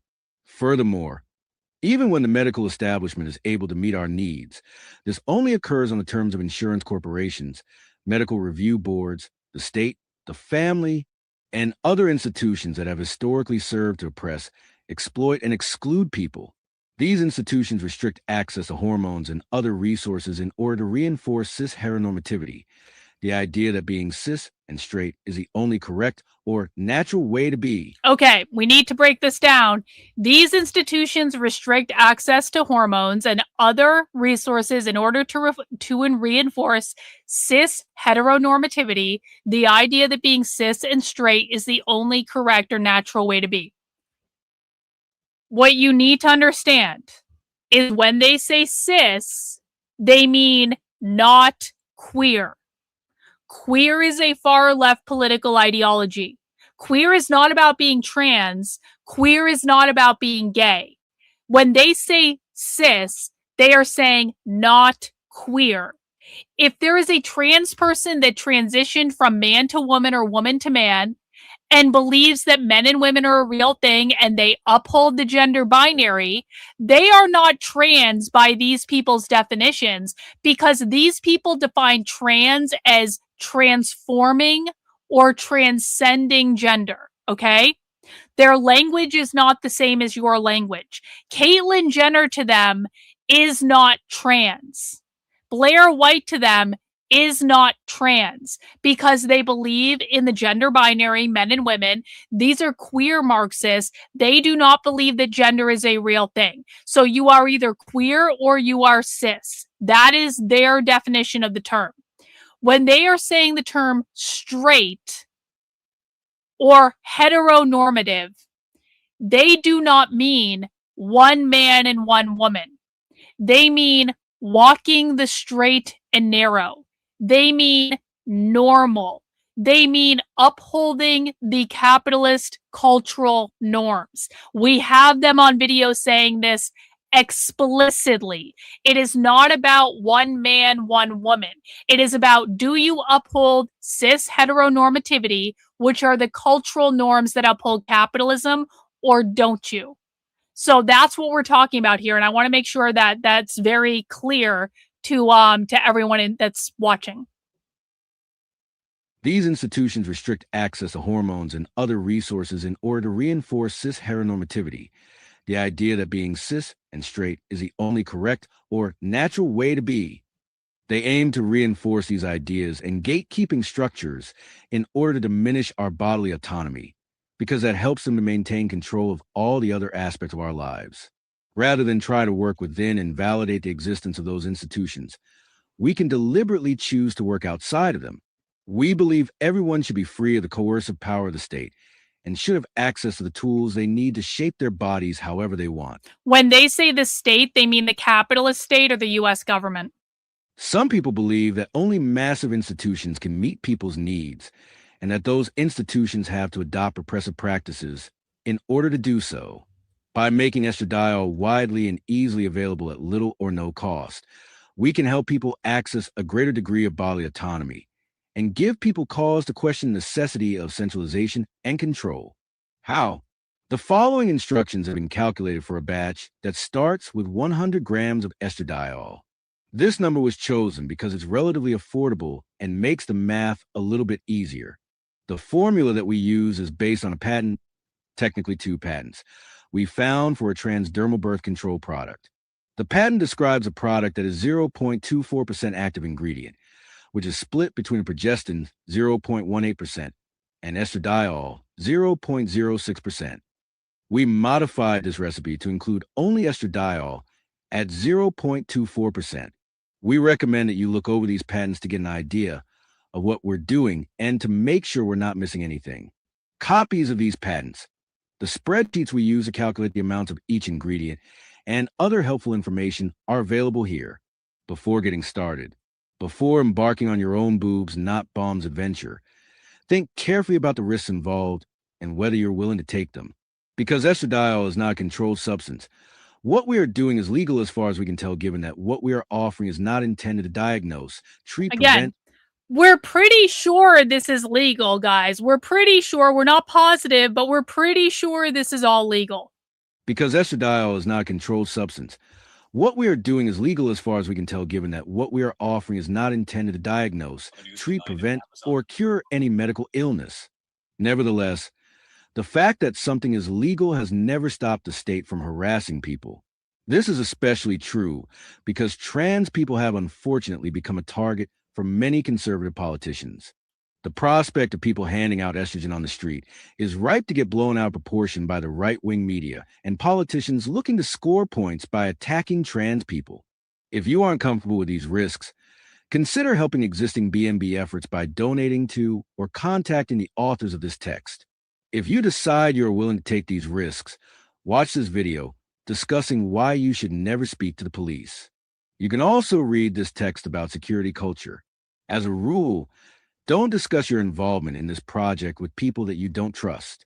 Only tell people what they need to know. Guys, we're pretty sure all this is legal, but just in case, make sure you're not discussing this with people who are not trustworthy, even though we're pretty sure this is all legal, but don't tell anyone about this, okay? Good citizen, thank you so much for the 5 Gifted channel memberships. W's to you, good sir. So appreciate the support. Thank you for supporting the community.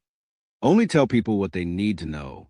If you need to discuss the project with others via electronic means, always use open source encrypted software like Signal, ProtonMail, and CryptPad.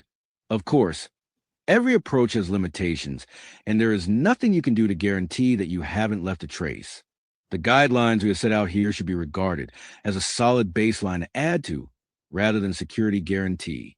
For more information about digital security, read this. Project Infrastructure.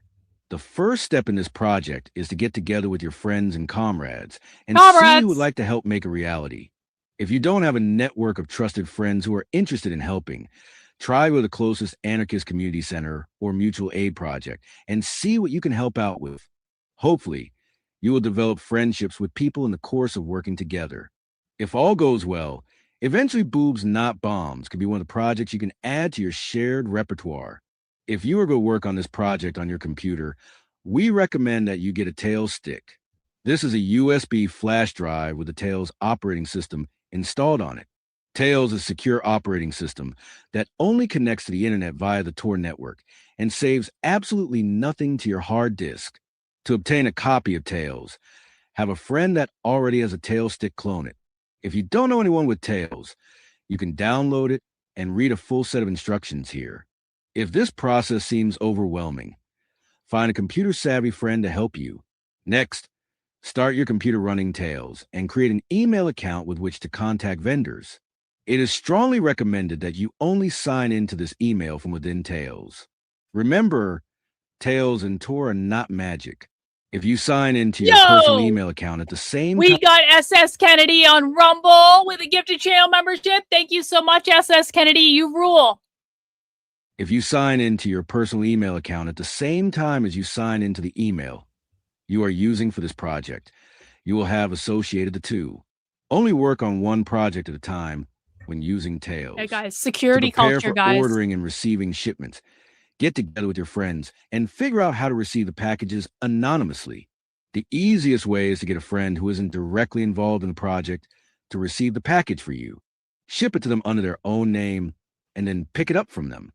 Receiving packages is a good way people can aid the project while limiting their involvement. Other possibilities include getting packages shipped to a friendly community center or an abandoned house, or dividing up the ingredients and shipping them sporadically to your own houses. For example, one person could order and receive the propylene glycol, another the diethylene glycol monethyl ether, a third person the alcohol. Doing it in this way reduces the chances that an investigation could determine the pattern of purchases and deliveries. If someone is receiving a package, it's usually best that they pay for the package themselves using their own payment methods, and then you reimburse them in cash.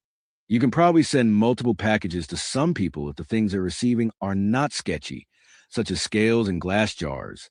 At the same time, you should seek to minimize your online purchases. Wherever possible, buy things in person with cash. Do you need to buy glass overflow jars online, or can you get them from a thrift store? So again, guys, we're pretty sure all of this is illegal, guys, we're pretty sure all of this is legal and there's nothing to worry about. It's totally legal. Trust us, bro. But make sure you're not buying things online if you can avoid it, and don't use your credit cards and pay for everything in cash. And, you could also get other people to buy this stuff for you, and then you give them cash to reimburse them. And make sure that you're not logged in under your accounts at the same time, because we don't want those accounts connected, because it's totally legal what we're doing, and we're pretty sure that's true. But just in case, minimize your footprint, okay?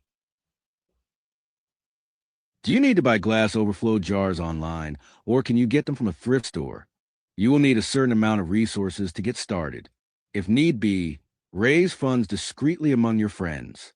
You should be able to fund the entire project with about $2,000. If you can set aside more than this to allow for unexpected problems. Store these funds as cash in a secure location. Keep track of how much money comes in and how much has been spent on each item, so you can see how much money you have left and identify ways to reduce expenses. Your operation will need a physical location. An empty bedroom is big enough, though we don't recommend a bedroom that anyone lives in, as it would be difficult to store everything you need in a room along with someone's personal possessions. You should also think about security here. You could find a friendly community space that is willing to rent a room to a member of the project. Come up with a persuasive cover story and rent it as a personal room. Draft a lease that stipulates that the room is not to be entered without your permission, and put a lock on the door.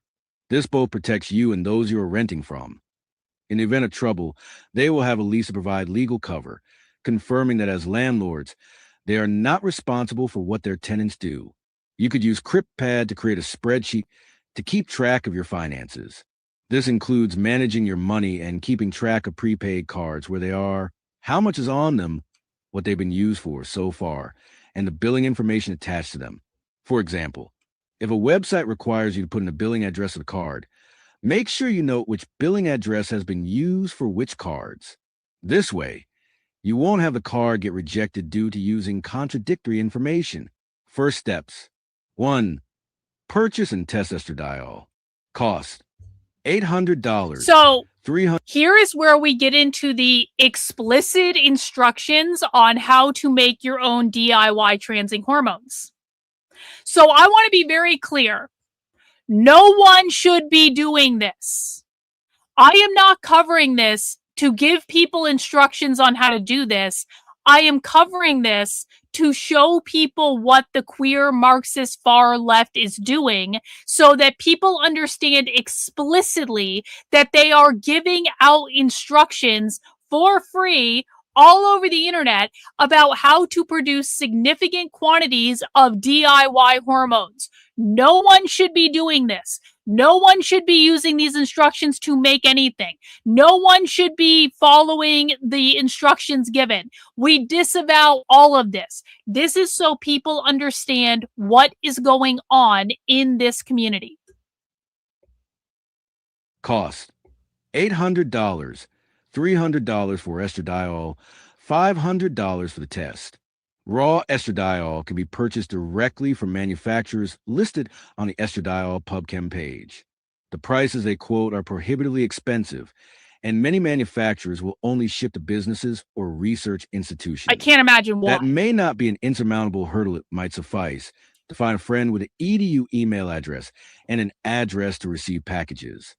Alternatively, you can message gray market vendors from China, such as Hanzhong Han Traceability Biological Technology Company, Limited.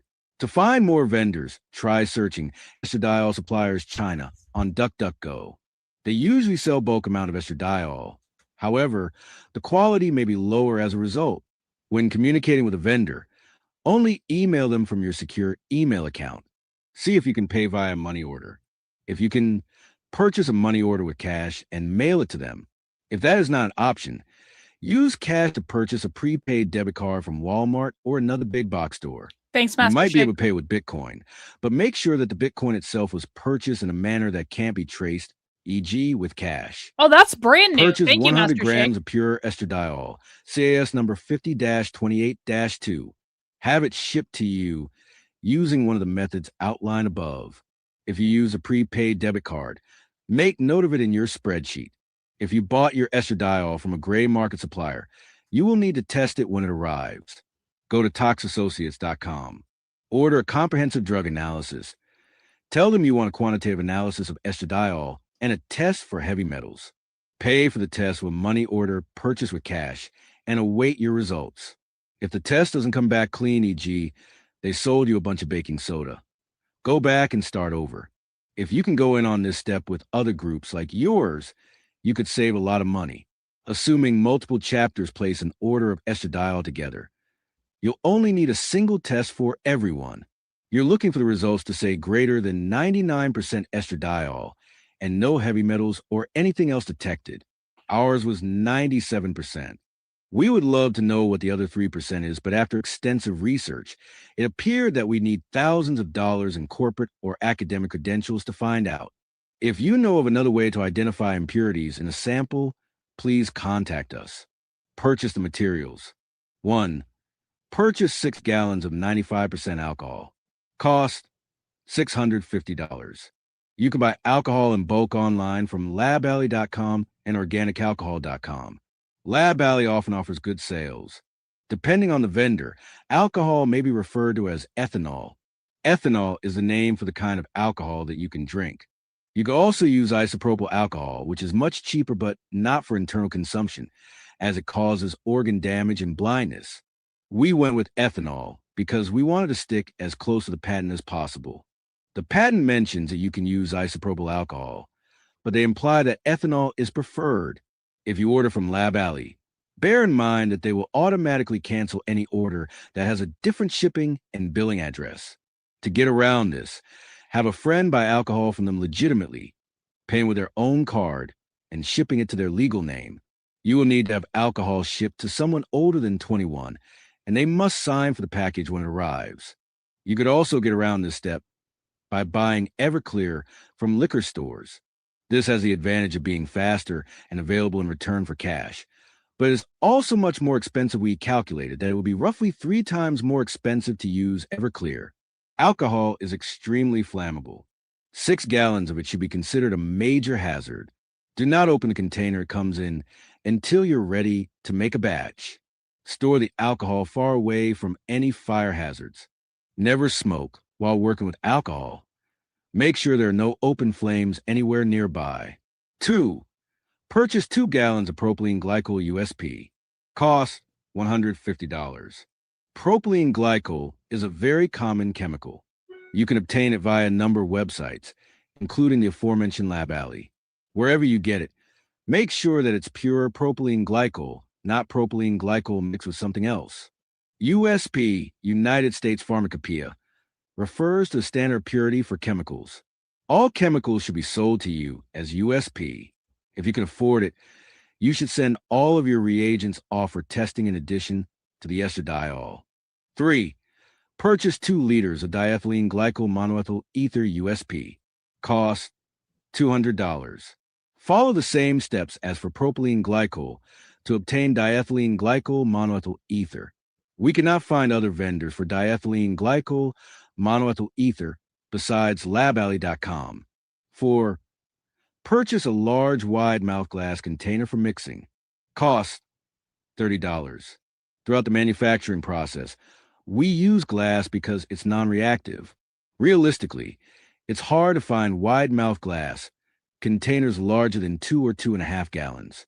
You can find 5-gallon glass carboys, the kind of bottles used in water coolers, but it's difficult to mix liquids in them owing to their narrow mouths. You might be able to find a workaround involving a long, narrow stirring stick, a magnetic stirrer, or something else. We use a wide mouth glass container of approximately 2-gallon capacity. Generally, bigger is better, provided that you can find a way to stir it. You might be able to find a large enough glass container at a store. If you can, use cash to buy it. If you can't find one in a store, there are plenty of options on Amazon.com. 5. Purchase an even larger glass container for storing the finished product. Cost $60. The size of this container doesn't matter, so long as it is bigger than the mixing container and it is made of glass. It's unlikely you'll be able to purchase this item in person at a store. You can get a 5-gallon glass carboy for $60 on Amazon.com. 6. Purchase 7 wide mouth glass containers of medium size. Cost $100. The size of these containers doesn't matter as much. Perhaps half a gallon. These should absolutely be purchased with cash at a store. Walmart and ACE Hardware offer 6 packs of half-gallon mason jars for something like $20. You can likely spend far less than $100 for all of these if you go to a thrift shop. 7. Purchase scales. Cost $75. One scale will need to be a higher capacity kitchen scale, accurate to within 1 G. The other must be accurate down to 1 centimo. Make sure that the higher capacity scale can handle the weight of the mixing jar in water or alcohol. For the batch size we're talking about here, the scale should have a capacity of at least 15 pounds, preferably 20. 8. Purchase bottles and tincture droppers. Cost $600. There are several websites where you can buy bottles and droppers in bulk, including the bottlestore.com and containerrandpackaging.com. Buy at least 354-ounce Amber Boston round bottles, an equal number of 1 milliliter tincture droppers. Make sure that the bottles and droppers have matching neck sizes. In our case, we use a neck finish 24 to 400. 9. Purchase miscellaneous lab equipment. Cost $100.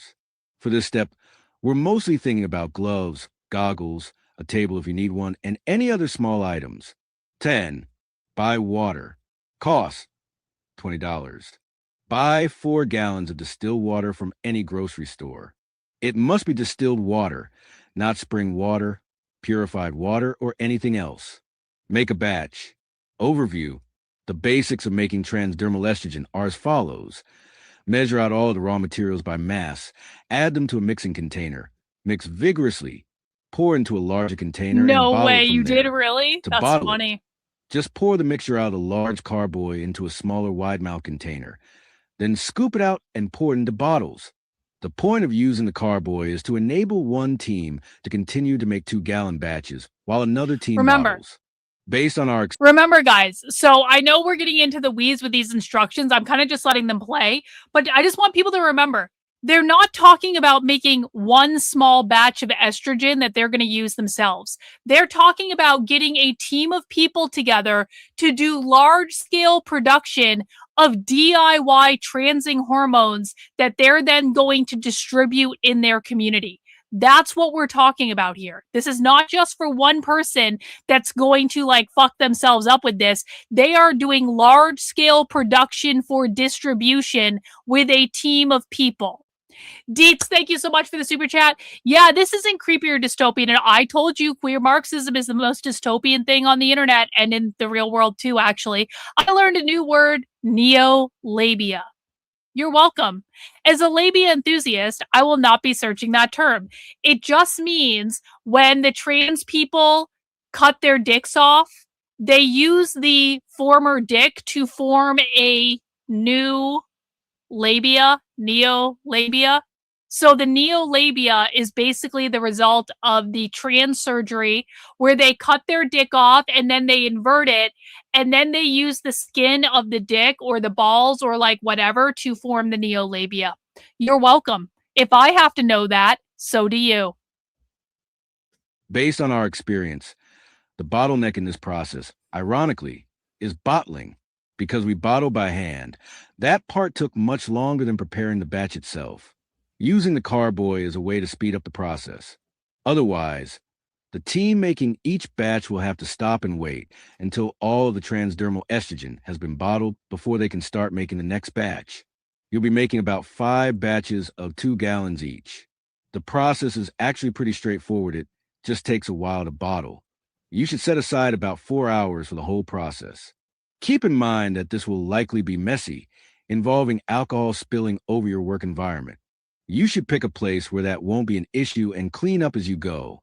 Don't work by open windows where passersby can see what you're doing. They might think you're making drugs. They might think you're 1. making Label drugs. all of your containers. Guys, make sure no one can look in the window and see you cooking the DIY transing hormones in your kitchen. They might think that you're making drugs. You're just making DIY transing hormones. What's the big deal? 1. Label all of your containers. Once you're ready to get started, clean your work surface, lay out all the materials, and label your containers. You should have a weighing container and an overflow container for every ingredient except estradiol. You should also have a 2-gallon mixing container, a 5-gallon or more glass carboy, and a bottling jar. If you order more than 1 bottle of something, keep only 1 out on your work surface. This will help keep the space less cluttered. You can also have the bottling station set up separately to keep things organized. 2. Put on PPE. This means long sleeves, gloves, and goggles. If you have long hair, put it up before beginning. 3. Add 16.4 grams of estradiol in the 2-gallon mixing container. Place your estradiol weighing container on the scale and tare it. Then add 16.4 grams of estradiol using a spoon. If you add too much, scoop some back into the container that the estradiol came in. Then pour the estradiol into the 2-gallon glass jar. Some estradiol will likely remain in the cup. We will deal with that in a second. 4. Measure out 2,872.9 grams of alcohol to the mixing container and mix vigorously. Place the alcohol weighing container on the larger scale and tare it. Then add 2,872.9 grams of alcohol. If you add too much, pour some out into the alcohol overflow jar until you've got the number right. When you are weighing out alcohol for the next batch, add this overflow into the alcohol weighing container first. As you pour alcohol into the mixing container, have someone hold the estradiol weighing container in the mixing jar and pour in the alcohol such that it washes it out. Once the alcohol has been poured in, mix vigorously for 1 minute using a glass stirring rod. If you don't have one, use a large metal serving spoon. 5. Add 2,585.7 grams of distilled water to the mixing container and stir. Use the large scale to measure out 2,585.7 grams of distilled water.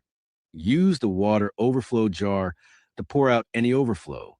When you've got the amount right, add it to the mixing container and mix it vigorously for 1 minute.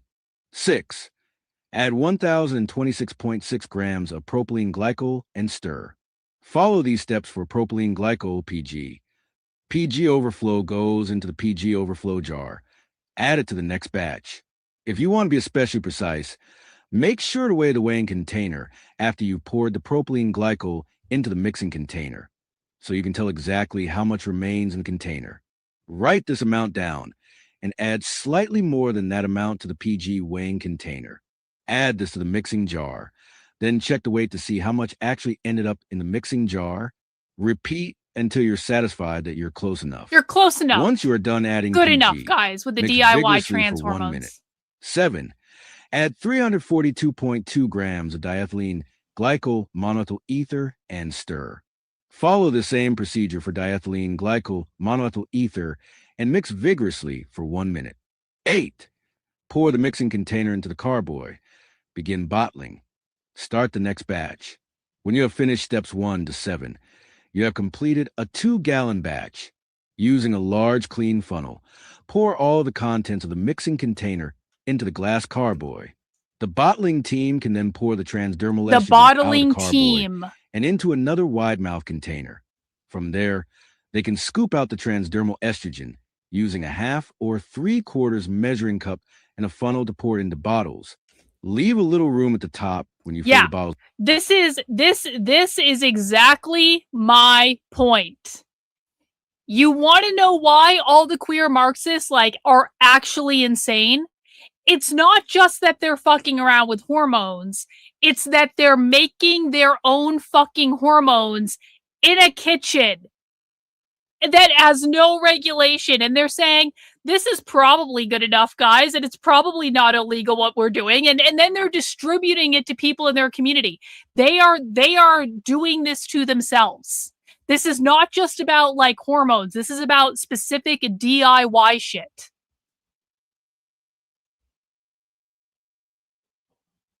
Leave a little room at the top when you fill the bottles. Otherwise, when you add the dropper lid, it will overflow. After filling a bottle, dry it with a towel and then add a label.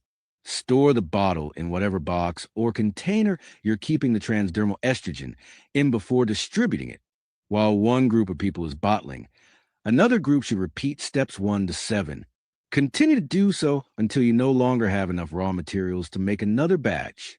At that point, you can either stop and help with bottling or measure out the last of whatever ingredient you don't have enough of, and then calculate new amounts for all the other ingredients using the ratios provided. For example, if you only have 1,500 grams of alcohol, you can't make a full batch.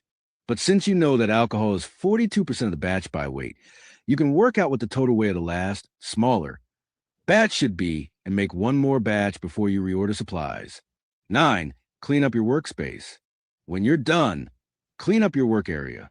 Tear off all the labels of the packages you received and burn them somewhere far away from the alcohol. This is to prevent you from putting a bunch of incriminating evidence into the same dumpster. Once all the labels are disposed of, you can discard the boxes as regular recycling. If you peel the labels off the chemicals you bought, the propylene glycol and diethylene glycol monoethyl ether, you can also dispose of them as normal recycling. If not, dispose of each one in a separate dumpster that cannot be connected to you. Empty any remaining overflow containers back into their original bottles. Wash all non-disposable lab equipment thoroughly. Return all of your supplies to storage. You should have about 300 bottles filled. 300 though you bottles. might have less, depending on whether you worked until you ran out of an ingredient or just stopped when you didn't have enough for a full batch. 10. Print zines. We made a zine explaining our process and goals to distribute along with the transdermal estrogen. We designed it from scratch because we didn't have a model to work from. You're welcome to take the one we made, change out the contact information and any other details, and print your own edition. Make sure to change the title of the zine to Boobs Not Bombs - your chapter's name, or something other than the title of our zine, so as to not confuse people. If you'd like an electronic copy of our zine for editing, email us. Given the length of the zine, printing will be expensive. We recommend finding someone with a printing hookup. Distribute. 1. Create a distribution network. Oh, yeah? For a clandestine arrangement. Keep the bottles yourself and distribute them through word of mouth only. If you're comfortable with a more public arrangement, you could advertise online and mail the bottles out. If you want to go this route, you could contact hrt.cafe and see if your small operation can be listed on the website. You could also set up a BNB station. The fuck is that? HRT. Okay, that website doesn't work anymore. You could also set up a BNB station, somewhere presenting the bottles and zines alongside a donation jar. Periodically check the sites to keep them stocked. You could also offer your wares at really free markets, food not bomb servings, drag shows, art spaces, and any other location frequented by people who might like to have access to estrogen. Of particular interest are places, such as Republican-controlled states, that are making it increasingly difficult to access hormones. The more decentralized a network that is producing estrogen, the more difficult it will be to suppress it. 2. Distribute bottles. Once you know where to take the bottle zines, physically transport them to all the various locations. You could mail them, but that would be expensive, as the bottles are heavy. If you ship bottles, package them so they don't shatter in transit. If you're distributing at physical locations, you could set up a station with bottles, zines, and a donation jar. This might necessitate a folding table or rack for each location. For a donation jar, you could cut an opening in the lid of an old coffee container and write donations in large visible letters on it. Once you have run out of bottles and zines, collect a final round of donations, conduct any additional fundraising necessary, and then repeat the process from beginning. Further resources. The zine, patents, and spreadsheets that this article is derived from. Transfemtions.org, we recommend this website. Okay, that's it. That's it. They give additional resources. There's what it looks like. The final product of the DIY transing hormones. That's just about email security. All right, that's the end. We made it, guys. We made it to the end of the DIY transing hormone article. How's everyone feeling? Do you guys feel good that Antifa and Queer Marxists are handing out explicit instructions on how to make their own transing hormones and creating distribution networks for them? I think that is quite amazing myself. Deets, thank you so much for the super chat. Professor, can we please not make the boob stop on T? See, this is why I was a little... I understand why Jennifer said that. I really do. But I was like, Jennifer, if you knew what this was about, maybe we shouldn't do that. Maybe that's a bad idea. Maybe.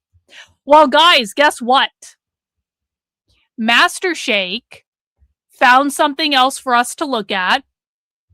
This is a very... So people were asking, are they doing this for testosterone too? Hello, Anarchist Library. This is an article that was just posted on the Anarchist Library, which if you read the Anarchist Library is a website where you will find a lot of like the most recent like Antifa anarchist propaganda. It's a really good resource for it so you can see what ideas are bubbling up in the system. It also is just a massive archive of like their back catalog and stuff like that. Yeah, I'm gonna be real clear. I don't want that website mentioned on my fucking channel.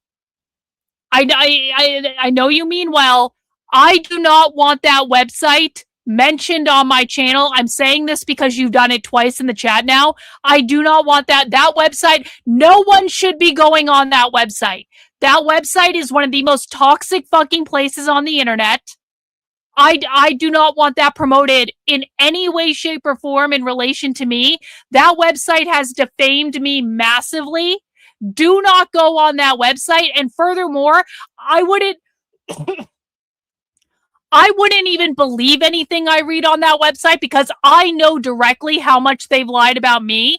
I wouldn't believe anything published about any fucking topic on that website. So, no. Declined. Again, I know you didn't know, and that's fine, but like, no, we do not support that here. Anyway, this is a brand new article that just got posted on the Anarchist Library a couple weeks ago, June 14th, 2026. How to Crack Your Egg. HRT 101 Starter Pack. Let's read. I haven't read this, I haven't looked at it, but let's see what this has to say. 14. We want to talk with care. This estrozine is for every estro junkie. This estrozine does not gatekeep like your average sisha doctor. It shares community-based knowledge from us for us through dolls gatherings in the ancient ritual of BCM, ing together, caring for one another, gossiping, and plotting doll domination. We reject the idea that someone's ability to when you see the term the dolls refers to trans women. So that's what they're saying, the doll domination. We reject the idea that someone's ability to transition should depend on paperwork, citizenship, or healthcare insurance systems. Neither the state nor the healthcare market should decide which bodies deserve access to change. The only thing that truly matters is desire. If you want it, that is enough. The reasons can be endless and different for everyone. Wanting more femininity or more body? So this group is saying explicitly, we don't believe in going through the medical industrial complex. We think that everyone who wants to be trans should be able to be trans, and that means you can get your own DIY hormones and do it that way. The reasons can be endless and different for everyone. Wanting more femininity or more body hair? Wanting your skin texture to change, the way you cry, desire, or inhabit your body to shift? Wanting tits, a flat chest, ass, a crotch, different proportions, different sensations, a different relationship to yourself? Or chasing something impossible to fully explain, something only felt? None of these desires is more valid or more real than another. And you do not need to prove anything in order to claim agency over your own body and change it in whatever way you need. Wanting is already enough. That is why we must continue learning collectively, sharing knowledge, hormone supplies, experiences, and networks of care. And this support should reach not only those who can easily access institutional trans health care, but also those excluded from it from the beginning, economically, socially, legally, or politically. In March 2026, we launched a collective discussion on hormones, treatments, substances, and transition about HRT. Is our candy knowledge that we want to share. This is the transcription. Collective discussion about hormones, treatments, substances, and transition. Oh, good. August 3rd, 2026. Workshop plan. HRT Ah, 101. shit. Pills. I'm going to have to read all this. Cyclicer, Hang on. Workshop plan. Brainstorming on the products accessible to us. We begin by mapping the substances, products, and resources that already exist in our environments. What do we have access to? What do we hear about? What do we use? What do we question? 2. Break down the discussion into narratives according to accessibility, pros, cons, and methods. We wanted to discuss definitions, effects, and important information to transmit from us to us as a collective knowledge. This is not about authority, but about circulating knowledge as a breathing, mutating organism, shaped by the lived experiences rather than gatekeeping systems. 3. Coming back together, restitution and reports. We come back together to share outcomes, reflections, and fragments. This includes open exchanges, reporting, and collective synthesis of discussion. HRT 101, accessibility, pros versus cons, methods. Pills. Cyclicer, estradiol pills, is the most common prescription in Greece. There are no insurance-based discounts, even if you get prescribed. They cost approximately €2. So, yeah, this is a document that was written out of a group, an anarchist group in Athens, Greece, just so people know. So this is not currently being distributed in America, but I wanted to take a look at this just to see what it was since it was so new. But, like, this is out of Greece, so that's why they're referencing Greece. They cost approximately €2. They tend to be out of stock quite often, so you have to run through pharmacies to find them, our beloved hormone hunting, or be in constant communication with a specific pharmacy where you can arrange them to order it for you. From the packaging, we use only the white pills, the ones used for feminizing HRT. As time progresses, in case you want to increase your dosage, you'll need more and more boxes of medication, so the monthly cost raises with time. Fortunately, it is way easier to get around from friends in case we run out of it. Androker, testosterone suppressor pills. Bica, testosterone suppressor pills cost €17 a month. Pros. Cons. Injection. Oh, shit. I'm going to have to read all this shit. I don't want to read all this shit. Can we just skip through this? Cons for medicine.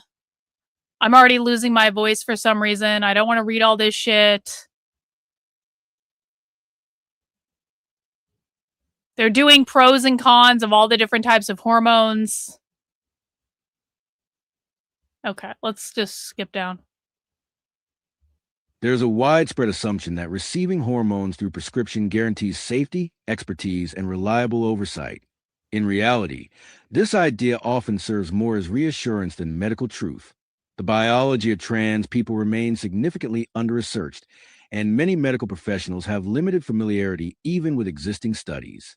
In contrast, practical and lived knowledge often goes in much greater depth, produced within community networks and among experienced DIY practitioners. The medical system is not structured primarily around care, but around regulation, productivity, and control. It does not simply distribute health care. It governs access to it, shaping who can receive treatment and under what conditions. In doing so, it extracts value from illness, disciplines bodily autonomy, and prioritizes reintegration into productivity over genuine well-being. Medicalized frameworks of trans experience have become so normalized that they often define how transness is understood even by trans people themselves, narrowing the complexity of lived experience into simplified diagnostic narratives. This produces a version of transness designed to be fast, legible, and socially non-disruptive, one that fits into work, family, and institutional life without friction. Okay. We reject transnormativity. So this is what I was talking about earlier when I was saying that basically queer Marxists have a different definition of trans than like Blair White or Caitlyn Jenner or like the normie trans that literally just like they have a mental illness and they this is the way they're treating their mental illness, and you might not agree with them, and that's fine, and I'm not going to argue about that right now. But Blair White and Caitlyn Jenner are not the same thing as what they're talking about, okay? They are talking about we want to exist outside of the system. We want to be the trans people that are disruptive. We don't support trans normativity or trans people who uphold capitalism. That's what they're saying. That is why they are producing their own DIY hormones. Okay? Oh, wait, is someone attacking my voice? Hang on. Bye, James. Go away. God. What is wrong with people? If you don't like my voice, just leave. I can't control my voice. Can't control it. It is what it is, for better or worse. Right now, I'm losing it. My throat is drying up. I'm trying to drink water. I'm doing the best I can here. If you don't like it, go somewhere else. Go watch retard content on the internet.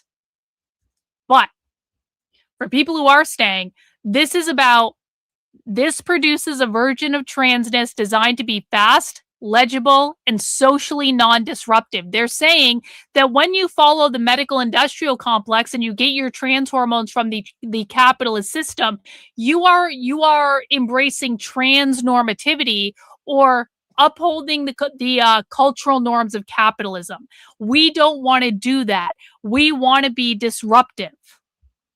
Happy Canada Day. We're 159 years old, allegedly. Well, happy Canada Day to people in Canada. Appreciate you, Deeds.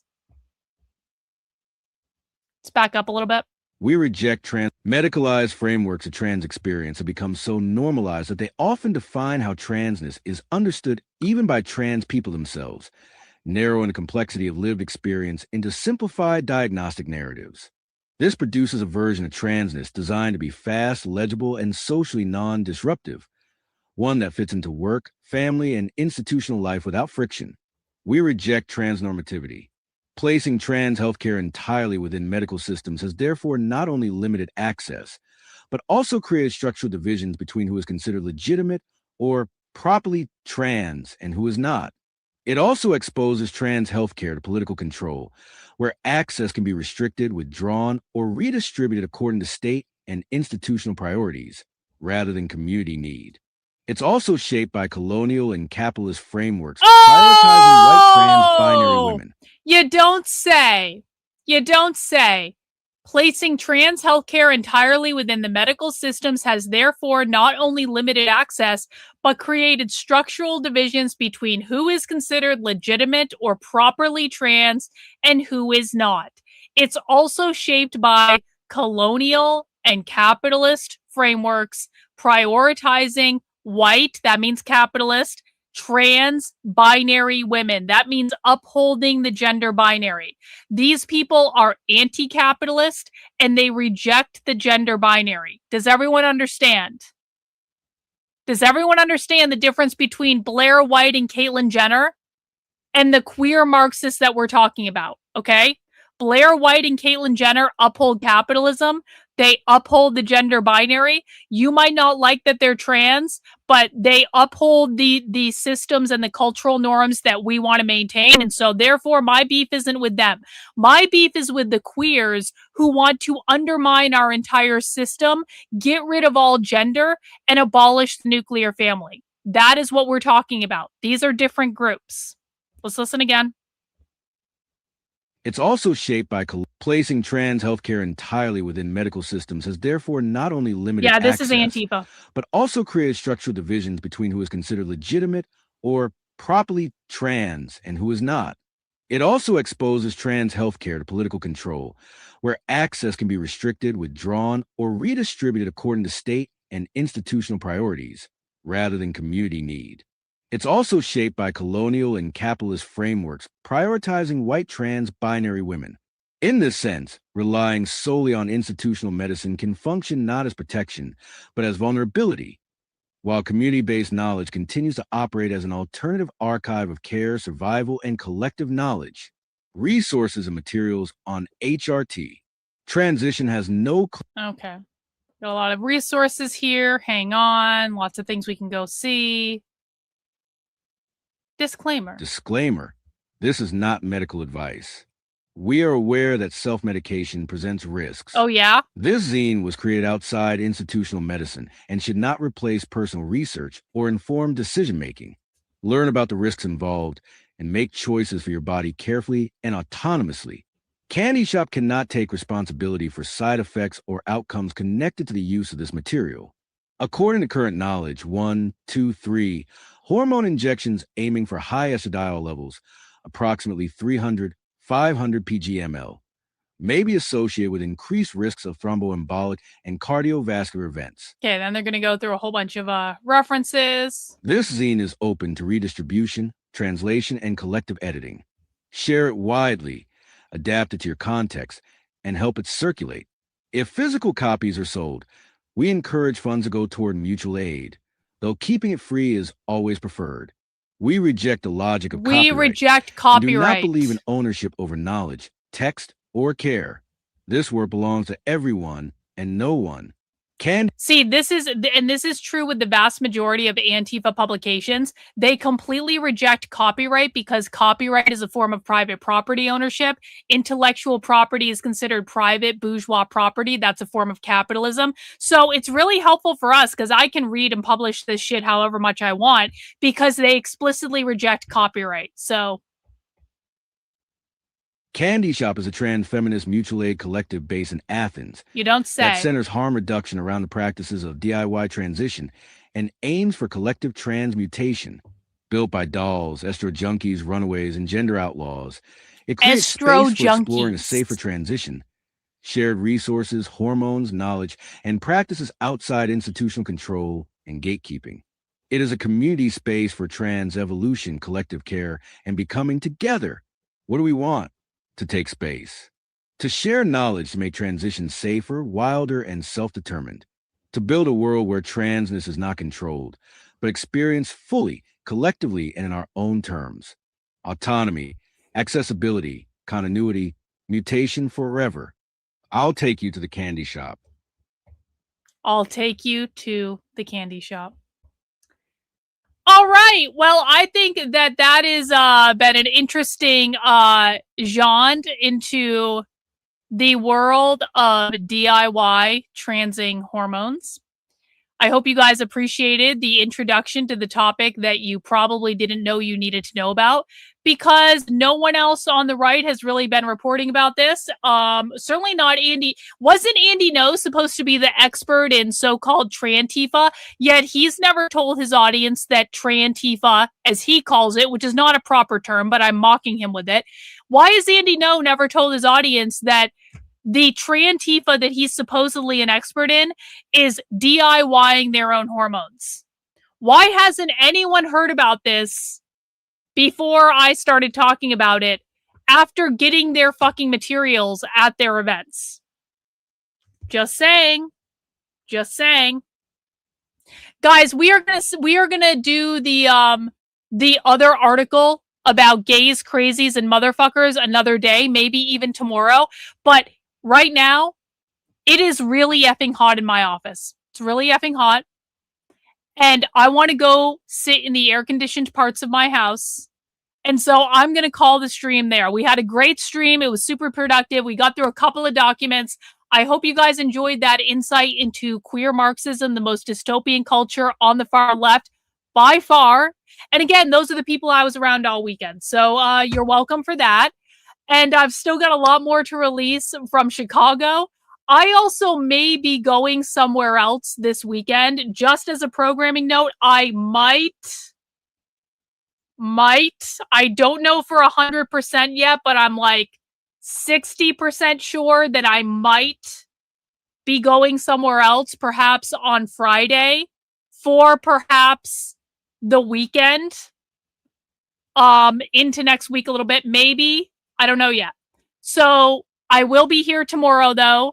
We will be doing a 5 p.m. stream tomorrow. We will be doing a spy stream tomorrow evening. That's going to be supporter exclusive. So I want to thank everyone who donated 131 new channel memberships today. I really appreciate you guys supporting the community. That's 131 more people who get access to spy stream tomorrow. I want to thank everyone who sent in super chats. Love you guys. Appreciate it. You make it possible to do what I do. Thank you, Ginny. AC Fun loves Houston. Appreciate you very much, Ginny. Thank you so much for the super chat. Go get naked with Victor. Yeah, maybe I should. Maybe I should. Maybe I should. Okay? Maybe I should. So I'm going to go do some stuff, guys. Possibly with as little clothes on as possible because it's fucking hot. Okay? I will see you guys tomorrow. Please have a good rest of your day. And we'll see you soon. And where's my outro video? Where is it? Where is it? There it is.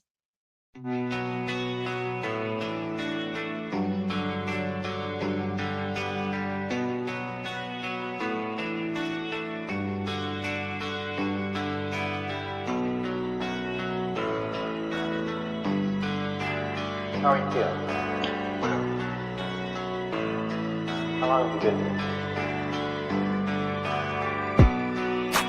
3 months, May 17th. And what brought you? That's difficult to answer.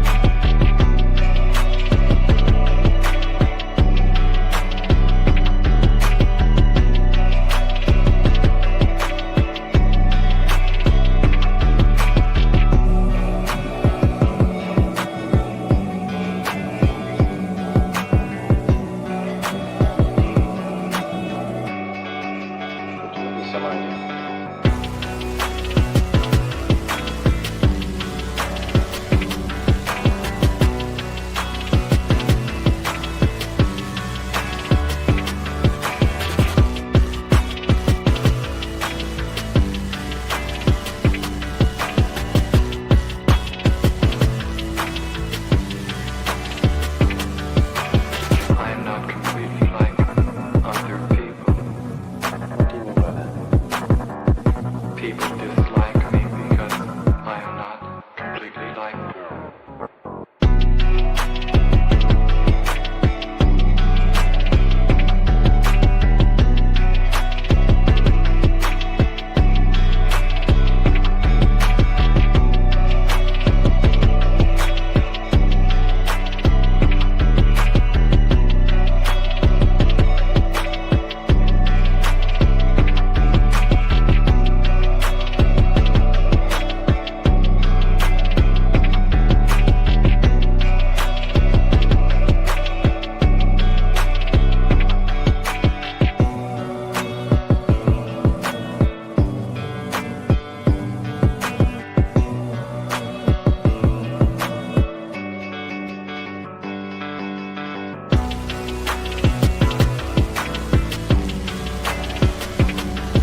I'm not clear. How is it that playing the piano for people has eventually resulted in your being here in the hospital?